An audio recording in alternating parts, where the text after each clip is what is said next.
What is going on, everybody? How you doing out Are we there? here? Are we live? Yes, we are live. Do they see us? They'll see us just here in a second. They will see us. Okay. There we are. Hey! How you doing? Let me We're check excited to Facebook. be here, Yeah, we're but so not for the excited. reasons that we're just excited to be alive at this point. Yeah, I mean, we're here we're here. and we're here with friends. Yeah, exactly. So we suffered together Yep. and we saw a movie. We saw what. I guess Yep. by technical definition, it is a movie. It is a movie and it had actors in it, it and it did. had, pictures and stuff. It That's did. kind of a movie. Moving pictures. Right. We went to an actual theater, which Yeah. kind of made it a whole movie experience-y thing. Yeah. We saw a Yeah. story, sort of ish, something. We saw something. I Yeah. don't know if I got a story. I don't know. We saw something. I don't know. Um, I'll be honest, I kind of feel like, kind of like the Matrix, maybe it's like this is all like a dream or something. I guess like I hit my head and this is like hallucinations, perhaps. I don't know. You'd be surprised how many people wanted like episode 9 to be like Luke wakes up. It was all a dream. This actually happened. and I hate that, but I would have liked that for this. Yeah. Because this Yeah. Star Wars Rise of Skywalker, even though all the Skywalkers are dead, they're rising apparently because that's how things work now. Yeah. Because up is down, down is up, left is right, backwards is forwards or something. I don't know. Yeah. Dogs and cats living together, mass hysteria. I don't know. But yeah, there's that thing there. Yeah. So welcome to the Real Cast podcast. That's what we are. Yeah. I forgot. Yeah, actually, I pulled up the wrong image there, but there we are. Welcome to the Real Cast podcast. And we are here today, obviously, to talk about Rise of Skywalker. We're here live on YouTube, as long as YouTube keeps us live. Checking the stream health every so often to make sure we're still green. So I'm rejuvenating. Yeah, it's the first time we've actually done a live show It is. in front of people, so you can see the full, unadulterated, unedited version. It's a family of us. show. We can't do an unadulterated thing. I told you that. And you know what? Like it's either for kids or it's not. So if you're under 13, go away. True. But- Yeah. We're gonna subvert your expectations. Yes. That's what we're gonna do. Yes. And there's gonna be bad words in it, Yes. like darn and drat, yes. and gosh fiddle darn it. fiddle smurfs and stuff like that, and gee Double willikers. toothpicks. That's and all right. that. So if you're under 13, go away. As Critical Drinker says, go away. Gooey, no. no. Yeah. But welcome to the Real Cast Yay. live podcast. Live. Arise, before we get my into the friend. movie, before we get into the movie, Yeah. go ahead and follow us on social media. We are on Twitter at McBlamEnt, Facebook at McBlam Entertainment, Instagram at McBlam Entertainment. You can see the little ticker going across the screen right now, or you can go to the description down below. And if you're watching on the website, and the archive footage or whatever is going to be in the top right. I know it's left for us, but like right for you. It's going to be right there. It's up there. It's up there somewhere. Somewhere where that cloud is. That in a cloud thing. I'm I'm old. I don't know what I'm talking about. We're both old. I'm getting up there anyway. Yeah. I'm getting up there. So and also, so we all know about like some fun YouTube stuff that's going on for the content creators. We all know about that, don't we? You never take me alive, copper. In the event, from now on, from this video, from this live stream on forward, our videos are going to be mirrored on BitChute.com. So if you go over to BitChute, you create an account just like you created on YouTube, and just subscribe to us over there. They have a little fun tip jar thing if you want to, if you feel so kind, but you don't have to. It's completely free. You subscribe to us on there. You can just watch our videos and watch the shenanigans just as much as you would watch them here on YouTube. But like we don't know what's going on. We don't know what's going to happen with COPPA. We don't know what's going to happen with the new terms of service thing. So just in case something were to happen and we're not here on this platform anymore, like link is in the description down below. Please follow us over there, and I'll remind you every so often, like, hey, you might want to click that just in case. Just in case. This episode brought to you by BitChute, the alternative to YouTube. Now, I will say there's a lot of talk about the COPPA and the evil. I'm gonna get you, Kappa. Yeah. So yeah, the man, yeah. He's not gonna make me talk, Kappa. Okay, so here's the thing: we review movies, and we see movies that have bright colors and that are cartoonish, like Toy Story, but we delve into the technical aspect of plot and character and development and does it make sense and motivation and things like that. So we're not here just to sing, Smurf songs or It's a Small World After All or to do funny dances. So we're not really for kids under 13 anyway, because we're boring, because we break it apart. And like, for example, with this movie here, Rise of Skywalker, I told somebody it's a horrible kind of, it's a derivative of Return of the Jedi. Right. Because it is basically it's the same movie, only not as good. Right. And he told me that I need to seek mental help because obviously I've got brain damage and to not understand that Rise of Skywalker was the best movie ever made. So I'm going to say, oh boy.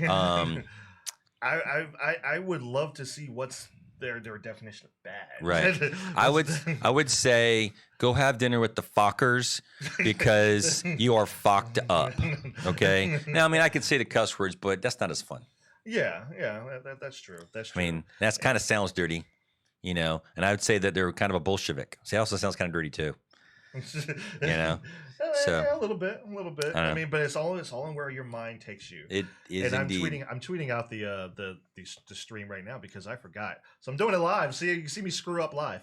So let's watch. But yeah, I totally forgot to do that. So I'm tweeting that out now. I'm actually going to put this same post on Facebook. Right. Now my voice is sexy. I know it's very sexy right now, but I'm a bit under the weather. Yeah. Oh yeah. Baby. Sometimes just can't get enough. It's never enough, baby. So I'm drinking my liquid refreshment here of the awesomeness of The Empire Strikes Back. The Empire Strikes Back fun juice right here to make my voice sound a little bit better. And to give me some liquid courage. You're right. Yeah, or because we might have to get like drinks today. Like, we might need something to get through this one. Now, I will say, if anybody's watching and, they kind of, get me in trouble at work because I took some sick days. Obviously, I am sick. And this isn't alcohol. It's actually wonderful, warm, throat absorbing tea or the tea that helps my throat kind of a thing. So it's a medicinal. Like not the medicinal, but an actual medicinal tea, just so that way I don't lose my voice because I'm gonna do a lot of talking. Gotcha. But it'll sound sexier as the day goes on, as the night just whittles on. All right. Get to hear the cool sounds of William the Movie Fan and Mikey McBlam. Right here on your YouTube channel. To get yourself a bottle of Coke 40. Get yourself some Manischewitz. Get some every time. I gotta grow up my Lando. I gotta grow up my Lando to be able to do that properly. Okay, so what are we talking about again? All right, we're talking about Rise of Skywalker. That thing back there. Oh boy. Yeah. If you heard it's bad, they're correct. Well, on Rotten Tomatoes, people are saying it's not that great, but they're still giving it great reviews. So I'm like, I'm not sure how that works. The critics. Well, it's also binary on there, so you got to take that with a grain of salt as well. Well, no, I mean you can rate the stars of 5 being great, 1, 0, half being really bad. Someone did say I wish I could give it 0 stars. And I typically usually with kind of rankings and ratings, I typically ignore the ones that say it was horrible, blah, blah, blah, didn't do anything.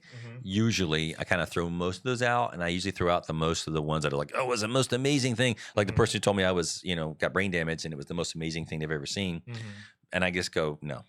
And the ones in the middle are actually the kind of the more fair and honest ones, I think. Yeah. Because, so we saw with our friend Anthony. Yep. And Anthony told me, he goes like, and in the part, later on he goes, he might have said it to you earlier. He goes, Luke's dead?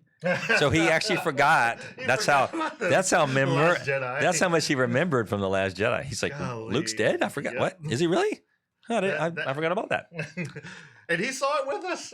Saw it with us. He was in the theater. He was sitting right next to you, I think. Yeah, and then I think they saw. Well, I know he saw The Force Awakens, but I don't know if he saw Last Jedi with us. He did. Did he? Okay. Yeah, we didn't see Force Awakens together. I think you saw Force Awakens with your dad, right? I did, but I thought I saw it with you guys too, but I guess not. Okay. No, I saw that with Jojo. Right. And I will say my dad and I have seen every Star Wars movie, and I posted this a couple of years ago on Facebook. My dad and I have seen every Star Wars movie since they started. So at 9 years old, he took me to the movies, and we've seen them all. We even saw The Last Jedi. Yeah. Or, I mean, not Last Jedi, but Force Awakens. He didn't want to see any after that because he said, it wasn't that good. He's like, where are all the original people? Because like at the end, he was like, why didn't they do more with Luke? Don't know.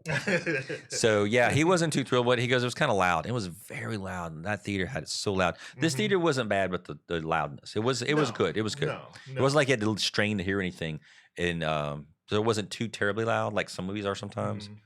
And the opening crawl did not scare you this time. No, it didn't. No.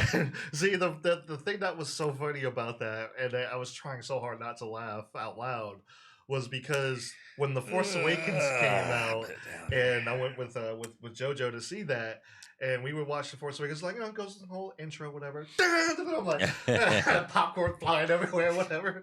Like, I was like, oh, I'm sorry, miss. Right. Get that out your hair real quick. Yeah. And like, so when Last Jedi came around, I was already braced for it. I was just like, oh, you ain't gonna get me this time, but it got you. Yeah.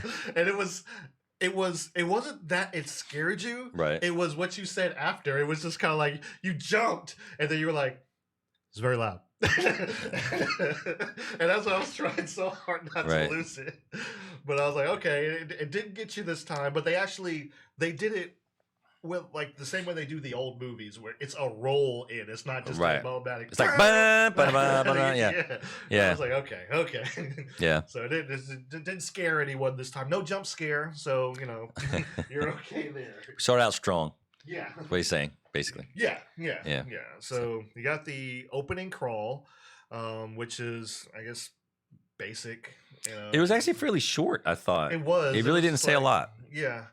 Yeah, which, I mean, the movie doesn't say a lot either. So Right. Yeah, the movie was very long. It felt long. Yeah.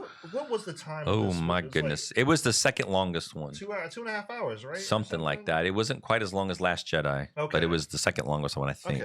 Okay. It felt really freaking long. Yeah, Holy crap. Wow, yeah. So let's get the good out of the way. We all know that these movies look awesome. Yeah, they look good, great. Sound great. Yeah, they look great. They sound great. Like I said, sound great. The theater that we actually had to like the vibrating seats or whatever. Did you feel that? No. You didn't? No. What was in your pocket? What's in your pocket, man? I don't know. I didn't know. Well, somebody left something in my seat, and I was almost saying. And he didn't complain once. He didn't complain once. Like, that's. All right. Well, maybe it was just me. Apparently, it was. It was just like, apparently it was. Maybe that's why I don't hate this movie as much. This movie was made for your pleasure. It was made for your pleasure. Manischewitz gets them every time. Oh boy. So okay. So visuals look great. Yeah. I mean, there was a little bit at the end with Leia's CGI. Luke's CGI looked pretty good. I thought. Oh, but then the Leia, I was like, we were like, ooh. Yeah, they they have a de-aged version of Luke and Leia when they were training as Jedi or something. Yeah, and of course Leia beats him. Of course, she has to. It has to be that way. But anyway, like they show, like he opens his helmet and you see Luke Skywalker. It's like, oh well, that's actually pretty good. It's pretty good. And then Leia opens hers. It's like whoa, okay. Kind of like the end of Rogue One. Yeah, I was like, whoa, they must have. Okay. They had that in a pipe ready to shoot out of there. It's like, let's use that one. No, let's don't. Oh, too late. They just can't do young Leia. They just cannot do that for whatever reason. It just looks way off or whatever. Like the eye will start moving out of nowhere. Like she get the crazy eye. It's funny because I thought Han Solo was CGI, but it was actually really him. He had the crazy eye going on. I was like, why has he got the crazy eye? He's like, he was doing the crazy eye. He's like, son, It's okay. Yeah. I'm your memory, His son. eyebrows kept moving around. Yeah, he like, I don't know. It was weird. It was really weird. My eyes hurt from even trying to do that. So I hate it. Just comes naturally to him. But and if you obviously can't tell by the title, spoilers. So I'm gonna spoil the frig out of this thing. I almost said the other word. Yeah. Because I want to save you from this horrible, horrible mess of a movie. Yes. Yes. I mean, I will say, at least in one way, you could, if you didn't see Last Jedi, you wouldn't really have missed anything. I don't think there's anything that was necessary that Last Jedi did that this movie needed to help explain or anything. You could have got Cliff Notes. It could have been like sort of, but I mean they could have covered that in the crawl. Really, they could have just said, "This is what happened." Boom. Yeah. And so, because they even kind of threw shade on the Last Jedi on some of it. And I'm like, they even mentioned the Holdo maneuver, and I'm like, no, I was one of them, like once in one of them, and I'm like, and we were like, yeah, it's like, whoa. All right, wow. So, but sound, photography, scenes, framing, Lando, those were good. Was cool. Lando was cool. It was good to see him again. It was good to see him. Didn't see him for long. There's some questionable things about how and why we saw Lando, but okay, but it was still good. We'll get to that. Don't worry. We'll get to that. We'll get to that. So I have some good things here, but unfortunately, they aren't all that good because they're counterweighted by the bad. Yeah, they're counterweighted. Yeah, so it's like there's some good, there's some good, and there's some. It's just it just doesn't balance out. And the one thing I would say, like, is Finn is not a bumbling idiot. He's more confident in this film than he has been in the previous two, but he's still pretty useless. It's like he's not really. He's not, he doesn't do anything for the most part. He doesn't really. I want to. I mean, look, John Boyega is a good actor. He's a good actor, yeah. And he, I want to like Finn because he does bring a likable quality to the character, right? But he wasn't. Again, in this movie. This movie really did a better service to him than the previous two, for crying out loud. Yes. Because the other two made him look so bumbling and buffoonish. It's been my standing from day one of this character that he was given a bad character role because there's really nothing other than, again, if you take Finn out of this equation, he doesn't do anything. He hasn't done anything other than the first movie, which was he saved Poe. That was it. If he died right after that, nothing would have changed because nothing he did in Last Jedi made any difference, and nothing he did in this movie made a difference. It doesn't like he made the impossible shot like Luke did, or he, got them off the Death Star like Ben Kenobi did, or helped rescue them for Cloud City like Lando did. I mean, he didn't do anything, or Lando, of course, also helped rescue Han from Jabba the Hutt and all that. Again, so if you take Lando out of that, that wouldn't happen. And probably, Luke and, Chewbacca and Han would have been captured or killed or fallen on the Sarlacc pit or something. And so, but yeah, so he didn't do anything. Yeah, see, that's like that's the thing. Like, it's just like, all right, he's more confident, he's more assertive, right? He dare I say it, he almost feels like he would be like you could believe that this person was an actual stormtrooper at one point, right? But it's just like, well, what do you do with him? Now, I will say, some people are going to say, but he helped blow up the antenna on that capital ship. Yeah, he did. They wired a gun and they blew up the whatever. So okay, that's fine. But here's the thing: why do they need to land a ground crew on the ship? Why can't they just blow it up with spaceships, X-wings? Because they already said the ships were not had no shields. They said ships had no shield. Cool. Why do you need a ground crew? Exactly. Just send what's his name? What's his face? Poe Dameron back in there, blow it up like you blew up all the guns on that other dreadnought. Do that. Exactly. Have it go, come in, boom, blow it up, boom. Again, do that, and then start, attacking the ships. No reason why they needed a ground crew other than having horse people ride across the deck of a Star Destroyer, which wasn't in space, sort of. It was sort of in an atmosphere thing-ish. Right. But still, the girl was shooting arrows at things and hitting them. Okay. Because, I guess, force or something. I don't know. Anyway. I don't know. The other thing is, if you wanted this trio to be together, you do get the trio together. You Mhm. get Rey, Finn, and Poe together throughout most of this movie. I want to say at least 75%. Yeah. At least they're together. Yeah. But it doesn't feel earned. It just No. doesn't feel earned. The chemistry is not quite there because they haven't been able to build that over the course of the previous two movies. So like when they're together, it feels kind of forced. Some of the dialogue feels kind of forced. And it actually comes like some of it's just outright bad. Right. But yeah. Yeah. It's just it's like they don't mesh together as well as they should. And even like, you know, when like there's a moment when they're picking on Poe about being a what was it, a spice runner? Yeah. Or whatever. And Because you need a Han Solo type now or something. I guess. And reason and junk. That should have been funny and fun, you know, and like, you know, you can kind of giggle along with them, but it's just like it just doesn't resonate. It, you know, it came out of nowhere. Yeah. For no reason. And it's like just to have a sort of a joke-ish thing. Yeah. Or something. Yeah. And, I don't know. And most of the dialogue, if in my opinion, I don't know if it's true or not, but most of it seemed ad-libbed. Like they or improv'd. Right. Whatever. And it just like, but they don't have the chemistry necessary. Like I said, they haven't been like, they were separated in the first two, like in the Last Jedi. Right. Most of that movie. Right. And most, I would say like, you know, Finn was pretty much dead. And let's be real, Finn, I was not Finn, but Poe was pretty much dead in The Force Awakens. Right. And they resurrected him out of nowhere, Right. You know, which apparently JJ is known for doing. So, but yeah, he resurrected him out of nowhere, and then like they had like a little something at the end. But I don't know. It's like you should feel something when they get together and they hug at the end, or when they're bantering with each other. But it kind of comes across as more of it's fan service. It's like, let's just shoehorn them in there because the fans want this. Yeah. And force or reasons or something. I don't know if I'd call it that, or I would just. It just feels more. It feels forced and it's like pandering. It's pandering to like, well, we have to have them do this thing for a reason or something. So let's just let them do it. Right. Okay. And then people won't think too hard about it or something. I guess. I guess so. Right. I guess so.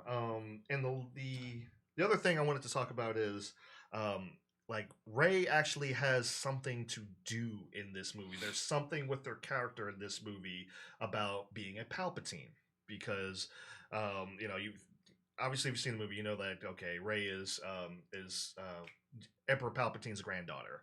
So I'm like, okay, she's kind of coming to terms with that and having it. I'm like, okay, this is interesting, but it's here and it's so fast. It's like it's so shoehorned in, and it's like, all right, you can tell like you obviously had to do this to, you know, to placate certain. To placate people, right? To try to answer certain questions or whatever, like, oh, why is she so powerful and X, Y, and Z, whatever. But I'm like, it still doesn't, like, it still doesn't explain that. I'm just like, well, even though Kylo is super powerful, like Kylo still had training, so. It's like just because you're the granddaughter of somebody doesn't mean that you're automatically going to be this super powerful person or whatever. Apparently it does. Apparently it does. Yeah, but it was the fact that she was kind of coming to terms with being that person. Now, unfortunately, that's all thrown out the window at the end of the film, but we'll get to that. But it was an interesting thing that I would have honestly liked to have seen at the start of episode 7. Let her, like, okay, this is who she is. Let her come to terms with that. Maybe she has a turn to the dark side or something, and then really starts doing some messed up stuff, some really questionable stuff. And like you said, like we were talking before the stream, like maybe she exiles herself. Because okay, so it's been my point that the whole arc of her character just doesn't make sense. Of, well, I'm completely awesome at everything and competent at fixing ships and flying ships and you know, fighting and all these other things. Like, well, okay, why would she wait at a planet not knowing if anyone ever is going to come back? People say, well, because her parents are going to come back. I go, but she doesn't know that. She thinks they are. Right. But she's basically a grown-up now. Right. And she's super competent at all these things. So why wouldn't she say, you know what? I'm really good at all this. So why don't I, you know, take the and since, my life isn't so great on this planet anyway, because there's no reason to stay. I mean, there's no one there that she has to protect or look after. There's no like sick relative or, old person she cares about. We don't see any interaction with anybody on that planet. She decides, oh, when this strange man shows up, I'm going to go with him because, okay. And so why would she not, I don't know, build her own ship and then fly away and go, I'm gonna strike it on my own. And see, that's self-determination would have made more sense. And as she goes and finds out more about herself, then she learns about the Force and she's like, oh, wait a minute. And she starts to remember, or either has an epiphany or something like, I remember doing these things and thinking I was sort of scared, but then I also kind of knew I could do them. Like, leaping from, and like when we first see her in the original Force Awakens, she like grabs a rope and slides down like, I don't know, 10 stories or something. It's just like, okay, it's no big deal. And I'm like, okay, cool. All right. So why wouldn't she just strike out on her own and go like, wow, I've always had this inner confidence. I wasn't sure where it came from. And then she discovers, her parentage and, oh wait, lineage, and then she finds out, about either Palpatine or Vader or whatever. And she goes, but I'm not like that. And she, she kind of has a conflict. And then maybe, she gets mad and she does something bad that she shouldn't have done, not hurt anybody, terribly, but I don't know. I thought she should.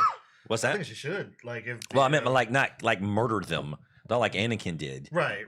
Just murder children, because that I think is hard to come back from. She goes kind of off the deep end. Or like it may be in a kind of like with Joker. When he was being bullied on the train, it's like he was defending himself, but then went a little bit too far. But that's what I'm talking about. Is like something like that can happen because, like in this movie, when she used her Force powers and thought she killed Chewbacca, do something like that. Yes. Where exactly. she, maybe didn't kill somebody, or maybe she did some major damage and hurt them terribly, but then healed them. And it's like, oh wow, I can heal them too. And then she's like, but it's too dangerous. So then she exiles herself somewhere, and then maybe in the second movie, Luke find her because he wants to redeem himself because of what happened with Ben Solo. Right. And I'm like, okay, now we're starting to come up with something because he's like, okay, I felt a disturbance in the Force, but I know I can help this one. Right. Because she has more good in her. Exactly. And I messed up with Kylo, Ben Solo, but now I'm not going to mess it with her. Exactly. And so then he seeks her out. They come to terms, train, blah, blah, blah. And then in the third act, he says, okay, together maybe we can save Ben Solo. Right. And then maybe even with, because you think about it, you're going against the Emperor. Right. Apparently, honestly, you wouldn't even need the Emperor. You could still use Snoke at that point. Well, yeah, or anybody really powerful. Yeah, anybody really powerful. Because then you would say, okay, we need because let's say the Sith and the dark side is so powerful, we need more than just one person. Yeah. And so you have her as sort of the main spearhead, but you also have Luke and Leia behind her as support to kind of clear the way. That way she can confront, and you can have her confront Palpatine at the end, fine. Right. But again, it's not like she didn't fail, she didn't learn, she didn't improve, she didn't get better. Right. And then at the end go, I'm a culmination of all my experiences and everything I learned from the Jedi and what I've learned and all the failures and Luke's tutelage and Leia's tutelage and all these things. And then at the end I win because it was a power of good and love and, camaraderie, or you fill in the blank here from the magical MacGuffin thing that helped you win. And that would have made a better sense of, like maybe Finn actually sacrificing himself and her like being like, no, he didn't have to sacrifice himself. No, I can't. And then her saying, well, I can't fail now because his death would have been in vain. Exactly. And that would have given him a storyline and him some kind of purpose. Because again, after, the crash, after he rescues Poe, there really isn't any need for Finn because he does nothing that's critical. Right. That couldn't have been done either in some other way that he had to do. And again, if you take anybody else out of the story from the original 3 movies, 4, 5, and 6, if you take anyone out of that mix, that thing still couldn't have happened, realistically speaking. So, but that's just my thought, at least in terms of a storyline. I'd love to see that movie one day. No. Well, hey, Disney likes to redo movies a lot because basically this is the Return of the Jedi again. Yeah. Only not as good. Yeah. It's a really, really, really not as good. Barfy, regurgitated mess of the Return of the Jedi, which again wasn't as good. But I digress again. Yeah. But continue on with your okay bad things. Yeah, well, I mean, like I said, like I said, with Rey, it's really shoehorned in about her lineage and everything like that. It's rushed. Yep. It would have nice to have seen this progress over the 3 films. Nailed it. Yeah, nailed it. Nailed it. It's just there's a nail sitting on his table. Sitting there, yeah. Nailed it. But yeah, it would have been nice to see that, but that's not what we get. And so I thought it was interesting. So, but like I said, it's like, if you could have explored this a little bit more, it would have been nice, but you weren't able to. Mm-hmm. And I get it. It's only one. You only had the one movie to. Well, no, I can't give you that. I can't give you that because you had this from the beginning. If Palpatine was supposed to be the end all be all from the beginning, then yes, you should have been thinking about this from the beginning. But it is what it is. We got what we got, unfortunately, and so that's pretty much all the good. Except for like the sarcastic pilot, the Porkins guy, or right? Yeah, Porkins 2. Yeah, the Porkins grandson or son or something. Yeah, like I liked him because he was an asshole at one point. But there's a point in the movie where he's reporting to Leia, and he's like, "Oh, there's no word from the Millennium Falcon." He's very serious about that, and for some reason, freaking Rose doesn't like it. The fact so Leia's like, be more positive, and he's like, this is great, this is wonderful, everything's gonna be just fine. And I was just like, I like you. I like you. So it was just like, it was a complete butthole moment, but I'm like, I would do that too. I would so do that. Right. Because I'm like, what? How do you want me to put a positive spin on this? Okay, exactly. Fine. Exactly. So I thought that was funny. Yeah. You got Poe acting like the jealous ex, which I thought was, again, not earned, but that's probably more of a fan servicey type thing because of the whole like, oh, Poe and Finn are gonna get together at some point, and then Finn's like acting like what were you gonna tell Rey? What are you gonna tell her? Yeah, I mean, because he's like, I have to tell you something, and then they just forget about it. Yeah, it's just like, oh, never mind. Yeah, it's like, nah, never mind. Yeah. So. And all right. Yeah, go ahead. So for we're going to the bad now. Right. You might want to go to the bathroom at this point, and then I'll go to the bathroom first, get a snack, come back, get some popcorn. Yeah, just relax a minute. Get ready. Yeah, because it's gonna be long. Now for a bumpy ride. I stopped writing bad things because there's really no reason to. And he saw me, and I had 3 pages for Last Jedi, and when I typed it up, it was still like a page and a half, so it was about a good 3 solid pages. So now, before we get into ours, I want to go and pull up what this person did because I found this one. I found a few online. Okay. And there were some good and there were some bad, but this is from Time. Okay. I want to give credit to Ilania. Ilania Dockerton Man. Doctor Man. Okay. Doctor Sorry, Man. It looks like it. I mean, it looks like it says Doctor Man. Yeah, that's what it looks like. Yeah. Okay, it's spelled DOCKTERMAN from Time. Okay. I just want to give her, credit. I don't want to steal her stuff, but she mentioned some good points, and we have some of these in here. It's like, what's the deal with the Wayfinders? Mm-hmm. What's the deal with that? What happened to Finn and Rose? There was something like going on in the last movie. They kind of hung out for most of the movie. They talked about their shared experiences, and at the end, Rose kissed him. Some people say sexually harassed, sexually assaulted even. But it's like she's just sort of like background character now. Yep. I mean, she's not even C-3PO. She's like she's like the Porkins guy. She has like a couple of lines, and that's really, it. Yeah. Finn's like, "Hey Rose, we're going to do this." She goes, "No, Leia wants me to look at some technical schematics." Okay, bye. And that's about it. What did Finn want to tell Rey? No idea. He didn't say it. We have an idea, but it's like we're like they just literally dropped that whole thing. Apparently Finn has force powers now or something. I guess. Sort of ish or something, but doesn't really go past sort of a hint of it or whatever. How is Palpatine alive? That's the biggest question. It's like, that's one how is he alive? And how is he alive? Not only alive, but how is he better looking now after, okay, now I'm going to say this. Okay. I'm going to say this. Go ahead. So I think I was like a teenager when Return of the Jedi came out. Now, back in my day, when an evil Sith Lord became good, grabbed another evil Sith Lord, and electricity back on himself in a loop and electrocuted himself as he's screaming in pain, then gets chucked off of a balcony and falls down a plasma shaft, then blows up. Then the shaft blows up because the Death Star blows up, and then the Death Star crashes into the planet. Back in my day, the motherfucker stayed dead. Okay? And that's the only time I would say a bad word like that. You know, and probably because I saw Dolomite is my name, which is a great movie, and you could immediately see that one. But in my day, when you threw people off a cliff and they fell down the cliff and the cliff was a plasma shaft, they blew up and then the shaft blew up, motherfucker stayed dead. But not anymore. But William, it got better. Tis but a scratch. Apparently falling down holes in this movie just don't matter. Because several people fall down holes in this movie and nothing happens to them really. I mean, I think Kylo had a limp or something for a little bit. Had a little limp. Twisted his ankle a little bit. You know. But it's like they don't explain at all where Palpatine came from, how he's still alive, other than saying the Sith is powerful or something, and that's it, or something. Yeah. And how did he get from?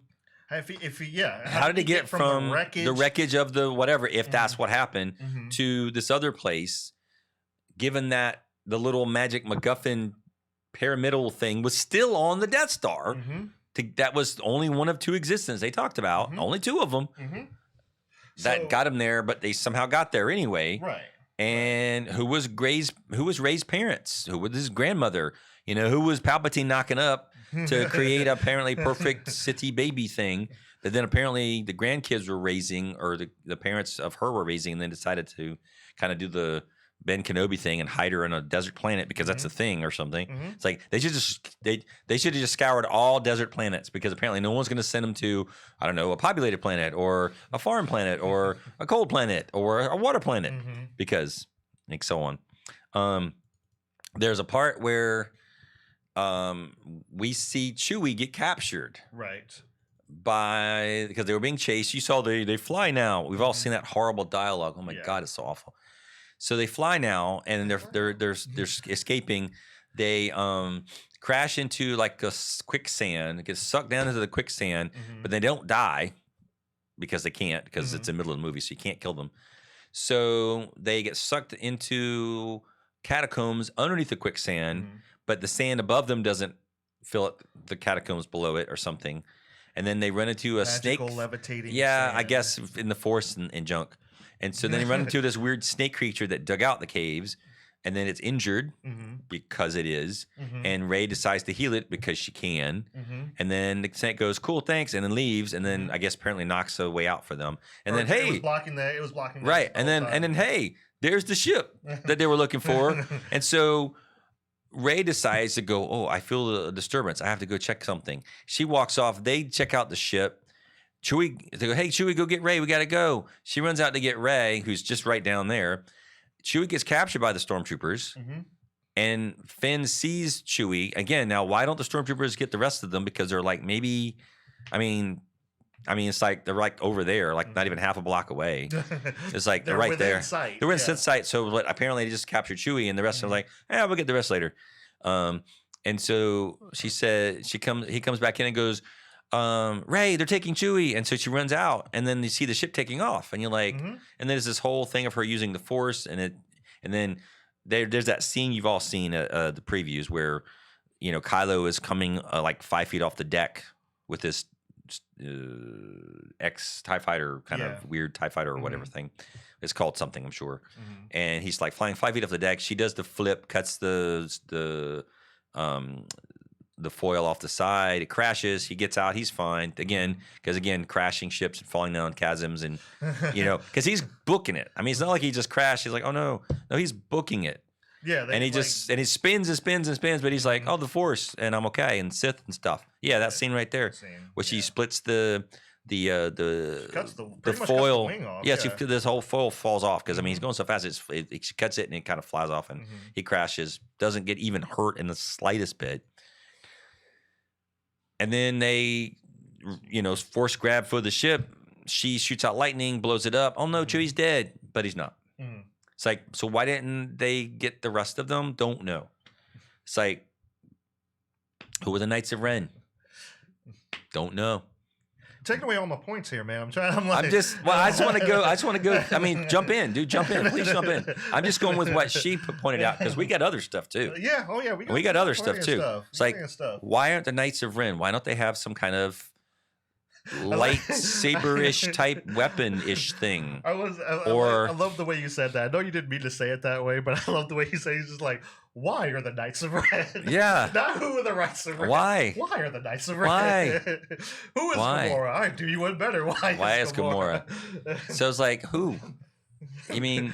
Why? They don't, and they don't do anything. They don't have laser weapons that I can see of any kind, like blasters. Maybe they do. We never see them. They have bladed weapons. We see that. They just kick literal regular melee weapons. Yeah, just like Gamorrean guard axes and sticks and stuff. And I'm like, they don't have like the electronic baton thing like we see in The Force Awakens. Right. When Finn is fighting the stormtrooper, and Finn's got the lightsaber, and he's got the electrical baton thing. I mean, again, like the guards had, the Sith guards in the Last Jedi. Nothing like that. Why not?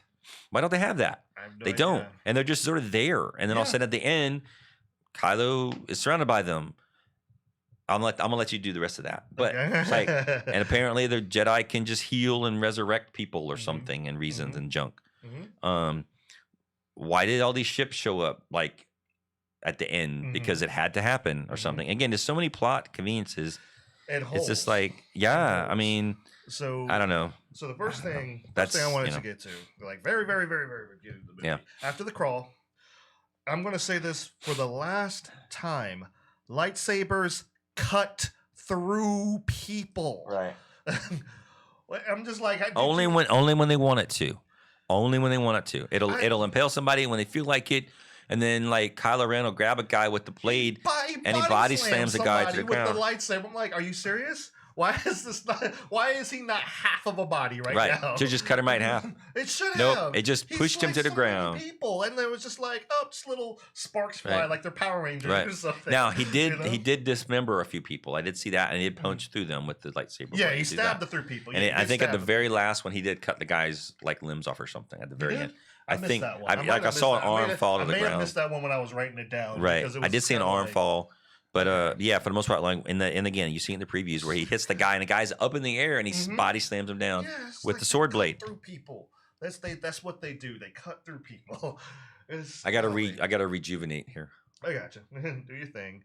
There was going back to the sound, the dubbing was off at times. Like you can tell, like they were not saying something at a certain point in time, like because their mouth is covered, like you'll see something like this. But you don't actually hear what they're actually... They're not saying anything. You can tell, like, their cheekbones aren't moving, but then you hear a voice, and it's just kind of like, what? I wonder if that was a post-production it was to fix or something. Yeah, they were probably adding some, like, stuff in there or whatever. So, like, it was off at times or whatever. It's minor. It only happens, like, a couple of times. It's minor, but still, I gotta point it out. So, he created Snoke. How? Why? Why would you? We know he's a clone. We see clone Snoke bits still floating around in petri dishes. We see that. And then more importantly is like going back to the title crawl is that we see that Palpatine sent out a message. Why did you do that? Why would you alert everyone to your presence so that they can stop you? Why would you do this? Right. What was your goal? What was your end goal? It was just kind of like, kind of bored. Right. They kind of hand wave over that. He says, the Sith knows some things that you don't, so that's enough to tell you now. But it's like, that's it. It's part of his plan. I'm like, why would part of your plan involve alerting people to your existence so that you can unleash these planet-destroying weapons that you before they're actually released? Why not? I don't know. Make your presence known with blowing up some planets. That might be a way of doing it. I guess, but no. Yeah, then it gets into like, what was the purpose of the First Order? What was their I'm like, you created Snoke. Why? Yeah, no reason. Why did you do that? No Why reason. would you wouldn't it make more sense to subvert your expectations? I guess so, whatever. But I'm just like, all right, you got a bunch of, and then we show it. It's like you got a bunch of people working on Snoke's in this petri dish thing or test tube. Or yes, whatever. we have robed figures from the Phantasm movie, the little short, runty, robed figure guys from the Phantasm movie. It's like, why? This makes absolutely no sense. It's like, why would you do that? And I'm like, it's. I'm really interested to see what people's arguments behind this is. I really want to know, like, okay, one is the fact that you're alive at all. Right. And looks better than he did in the Return of the Jedi. Yeah. It looks, I mean, just, smooth skin. Smooth skin. Just like, dang. Now he's attached to a machine. He's attached to a machine. Yeah. So he's kind of dangling by his upper bits. And his hands are a little burnt off. Right. A little bit. But they heal right back up because of that. The taking out the power of something or whatever. And junk and reasons. But it's like, okay, so you're alive to begin with. That's a big stretch, a huge stretch. Actually, you know what? I'm calling it what it is. That's a plot hole. That should not happen. Right. It should not happen. Because I'm like, you had to survive again, like you said. You have to survive your own lightning being, fed back to looped back onto you. Because again, it took out Vader. Vader was pretty powerful too. Anakin Skywalker was really powerful too. Exactly. So it took him out. You had to survive being thrown down the shaft, which was a long way down, and then hit the plasma reactor because that's what's at the bottom, and then went boom. So and then the Death Star. Blows up. You have to survive that. You have to survive it crashing, the vacuum of space and crashing into a planet. Yeah. At gotta be like way above terminal type of terminal velocity, just hitting like you burning up on re-entry hitting. Which I mean, the fact that the planet is kind of still there after that big chunk hit it, and it's green and it's beautiful. I mean, it's a lot of wave action, but even so, right where they were standing when the Millennium Falcon apparently crashed into the side of the mountain, which was ridiculous. They could just land, but I don't know. So and it was all green and lush. I'm like, just fine. No nuclear winter. Just fine. Exactly. No, like scrubland. Exactly. Dirt. Like, no. At least, like you said, at least a nuclear winter or something like. But I guess after 30 years, it's fine now. I guess. It's great. Yeah. So I'm like, okay, you survived all that. That's one thing. That's a plot hole in and of itself. But the fact that you would create a different army to do what? To do what? To destroy the Republic? Dude, you have an armada of like 1,000 like a freaking Star Destroyers with planet-destroying weapons. Right. Why do you need the First Order to do it for you? That can actually move because Starkiller Base really couldn't go anywhere. Now, some people said, "Oh, it can move." I'm like, but they never did. They never said that in the movie. It just was like, "Oh, well, it only has a few shots because it will literally tap the star dry, and then that's it." I'm like, that seems kind of goofy. So now you got these that can fly anywhere, and one of them was out because that's the one that shot at the other planet. And so it's like, okay, there's that one. I don't know, and that got destroyed somehow magically. Yeah, but somehow. There's that thing. Somehow, so, and it's like, all right, so you do all this, and it's just like, okay, why now? Why now? Where did you get all these? Where did you get the resources? With the resources, how'd you get them? Now, how'd you get them to Exegol or whatever the planet's called? How'd you get them there? How did you import hundreds of thousands of people, given that there's only two little MacGuffins to get you there? That one was on the Death Star. I don't know why, because it had to be because of plot convenience. Right. The other one was on a planet somewhere else that what's his face, Kylo Ben Solo had to go to find out how to get there. But then apparently they still were able to truck in all these minions of Palpatine and the millions of people to man and staff these now hundreds or thousands of Star Destroyer How ships. Did no one find out about and nobody this? knew about this. I mean, there was no communiques of like, well, this is very odd, General Leia. There's all these reports of thousands of people going to these regions and not coming back. Because here's the thing, and he not been in the military. In a general sense, that kind of information is fairly easy to learn about. You're like, oh, there's all these people being moved around. Right. Why? Don't really know, but it's interesting. So you kind of go, oh, something's going on.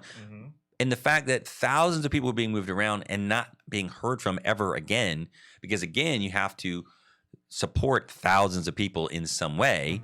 Again, Force Sith powers, I guess. It's like apparently you can create food and stuff and materials, people or something, too, and I don't know, whatever. Because they did, but here's the thing: they showed you the people in the ships. They looked like normal people. They weren't like mysterious ghost creature figures or the Munchkin people that were, from the Phantasm movie, like were in the cheering crowd of, at the end of the movie, we're cheering on Palpatine or whatever. And so it's like, what? So it's like, what? And like I said, it's like, okay, you got all these people there somehow. You got all these resources there somehow. It's like, who built them?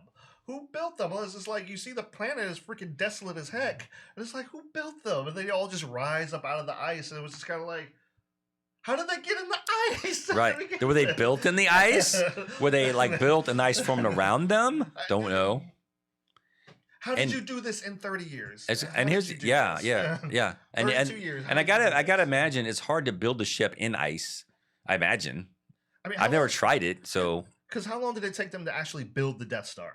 Didn't that take them a long time? It took them a long time. I want to say, let's say they started it in the Clone Wars. They started it because they had the plans and they had sent it. So I want to say in that time between the Clone Wars and New Hope that they just finished it. Yep. Although in Rogue One was just right at the tail end, so that's when they first used it. So that's when it was operational. So that took a good 10, 20 years or so. I'd imagine somewhere around there. And then the second one wasn't even finished. And that was like, what, 4 years? And they were working on that one. Yeah, they had I think they were working on that one at the same time because it was bigger. Yeah. But yeah, it hadn't finished it. And they wasn't even finished. Right. So it's like. But apparently their construction technology is amazing because, again, remember you got this whole issue of they built the Starkiller base in no time flat, and then also now they built all these other ships at the same time. Which again, I'm like, where are they getting all these resources from? Holy crap! Would no one not notice? Like again, it's just a simple communique of we're transporting all this material. Okay, well, they're collecting tons of material to build stuff. Okay, cool. But if you've not seen that tons of material manifest itself in something, you go, well, they're doing something surreptitiously. Why aren't your spy networks out there telling you something? Exactly. Because they know we know they have them. They've had them in all the movies. So why wouldn't you know? I don't know. Again, reasons or something. Exactly. It was just supposed to just go along with it. I guess don't think about it or whatever. Don't. Or as a comment I got on a video quite a few times, but like y'all are thinking too much. Thinking too hard. I'm like, all right, whatever. Just turn your brain off. You can enjoy it or whatever. Well, that's why people are saying on the reviews, they're going like, "Oh, it was fun. It was exciting. It was it was awesome." Like, but did it make sense? I mean, did it finish the story arc? Yeah, but did it make sense by doing that? Not really, because it just did a lot of stuff like, with like. Finn wanting to tell Rose or Finn wanting to tell Rey something, but then didn't because apparently he's like, I have feelings for you. I love you, or you're amazing, or something. But then he goes, never mind. And it's like, Rose, you want to go? Hey, we're going over here. No, I can't. Okay, bye. Yeah. And that's it. Yeah. And then it's like, whatever. Yeah. So, I don't like to get political on the channel or whatever. I don't like to get political in the reviews or whatever. Ooh, but it sounds exciting. I am getting quite a bit tired of this agenda that keeps getting pushed and forced on us or whatever. Now it's not as bad as Last Jedi, but there are quite a few moments in here that it's just kind of like like we talked about one a little bit earlier, where it was just like Luke's training Leia and Leia defeats him, and it's kind of like, okay, of course, for whatever reason that's gotta happen. I was just like, all right, that she could just beat him. I guess that's a thing now or whatever. But he's a really good teacher. Yeah. Why is Poe not the best fighter pilot anymore? Yeah. When did that happen? Yeah, and in fact, because the Last Jedi, Finn was really Jar Jar Binks. He was buffoonish. He was goofy in the first movie a little bit too, because he was grabbed by the tentacle monster. Yeah. But now it's Poe. Poe is the kind of the buffoonish kind of thing, and he's like not the best pilot anymore or something. Yeah, it's because like, of reasons or why something. did you take? I'm like, the one thing you had going for him. It was the one thing. You took it away. So it's like, So I'm like, and they specifically say it was just like, oh, you're the best fighter pilot we got out here, or whatever. And yeah, in fact, Poe says that. Poe says that. And I'm like, what? Why? When did she become the best pilot that you got, or whatever? And you can see him like struggling with the Millennium Falcon or whatever. And it's just like, but you can fly you literally said you can fly anything. Right. And now you can't anymore. I guess because reasons. And I'm like, I get so sick of that. And the technical aspect of that beginning scene when they flying away to try to lose the TIE fighters. The TIE fighters apparently now also have light speed and can also track because they did like light speed hopping. Yeah. So they could try to shake off, you know, they'd like a little bit light speed so they can go somewhere real quick, jump somewhere, jump around a bunch of times to like shake the TIE fighter. But the TIE fighters were on them every single time. And then they were able to fly around and the TIE fighters crashed into things, etc. But first of all, how can the TIE fighters track them? I guess now all ships can track. I guess we don't know. I mean, because the big last movie was, well, it has to be a large ship. Yeah. It has to be a capital ship. Yeah. It has to be this, you know, a big Star Destroyer type ship. But now it's like, doesn't have to be. I guess now it's just, they just all can do it, I guess. Like, all right. Because reasons and stuff. Yeah. And it's just like, you know, the light speed hopping. I'm like, well, I don't know where that came from. It looks cool, but why? So they can fly through a bunch of stuff like they did in the past 2 movies. Yeah, I guess basically so. That's it. I guess so. So like, yeah, so that did bother me a little, you know, quite a bit. You know, it's just like, you know, I'll get into some other stuff maybe later because I quit watching the CW shows because of their agenda-driven politics, whatever. And I'm like, I got tired of it. So they did something really. I told you about it, but they did something really insulting that I was just like, you know what, piss off. I am not dealing with y'all anymore. So like the fact that they still doing that in the Star Wars movie does irritate me quite a bit, you know. And I'm like, all right, so I am a little bit bitter about that right now. So. But that's, you know, it's fine if one thing if it's earned, but don't sit there like in say the Batwoman thing is to take his armor and go, it'll be perfect when if it's a woman. And I'm like, so you're taking something that a man made because you can't make your own things, and you're gonna steal it and use it for yourself and say now it's better because I'm using it. Well, if you're so much better, then why can't you create your own stuff? You know, I mean, why can't again? In my push that Rey is a ridiculously written character. Why didn't they just say, hey, let's have her come up with her own thing and go, you know, and show her going, you know, I'm, you know, doing this, and then decide, okay, you know what? I'm tired of waiting. They should have been here by now. I need to find them. Something inside is telling me I need to find my parents, and then do that, and then show her. And people are like, where would she go? Why would she do? But she is like, wait, I have this feeling. I'm not sure what this is about, but I'm going to trust it because it's done these things and had that feeling, which we can later describe as the Force. And maybe Luke or maybe even Leia or somebody is reaching out to her to try to lull her this way. Maybe Luke or something, try to find someone who's good because of Kylo. He messed up. He says, certainly must. I feel there's a presence out there somewhere. And, you know, do that. And that way they can meet up at some point, and then she can run across the Resistance. She meets Leia and goes, I feel like I know you. And then there you have that kind of rapport. And then, like I said, when then she second act movie, she decides, you know, because something bad happened, she goes, I'm too dangerous. Because like, remember with Empire Strikes Back, like that one. Remember Yoda was saying Luke is too old to complete her training. And then Rey is kind of that same age Luke was. Yeah. And, you know, so wasn't trained at a young age to become patient, the whole 9 yards. So yeah, she's a little rough around the edges. Make it that way. Yeah.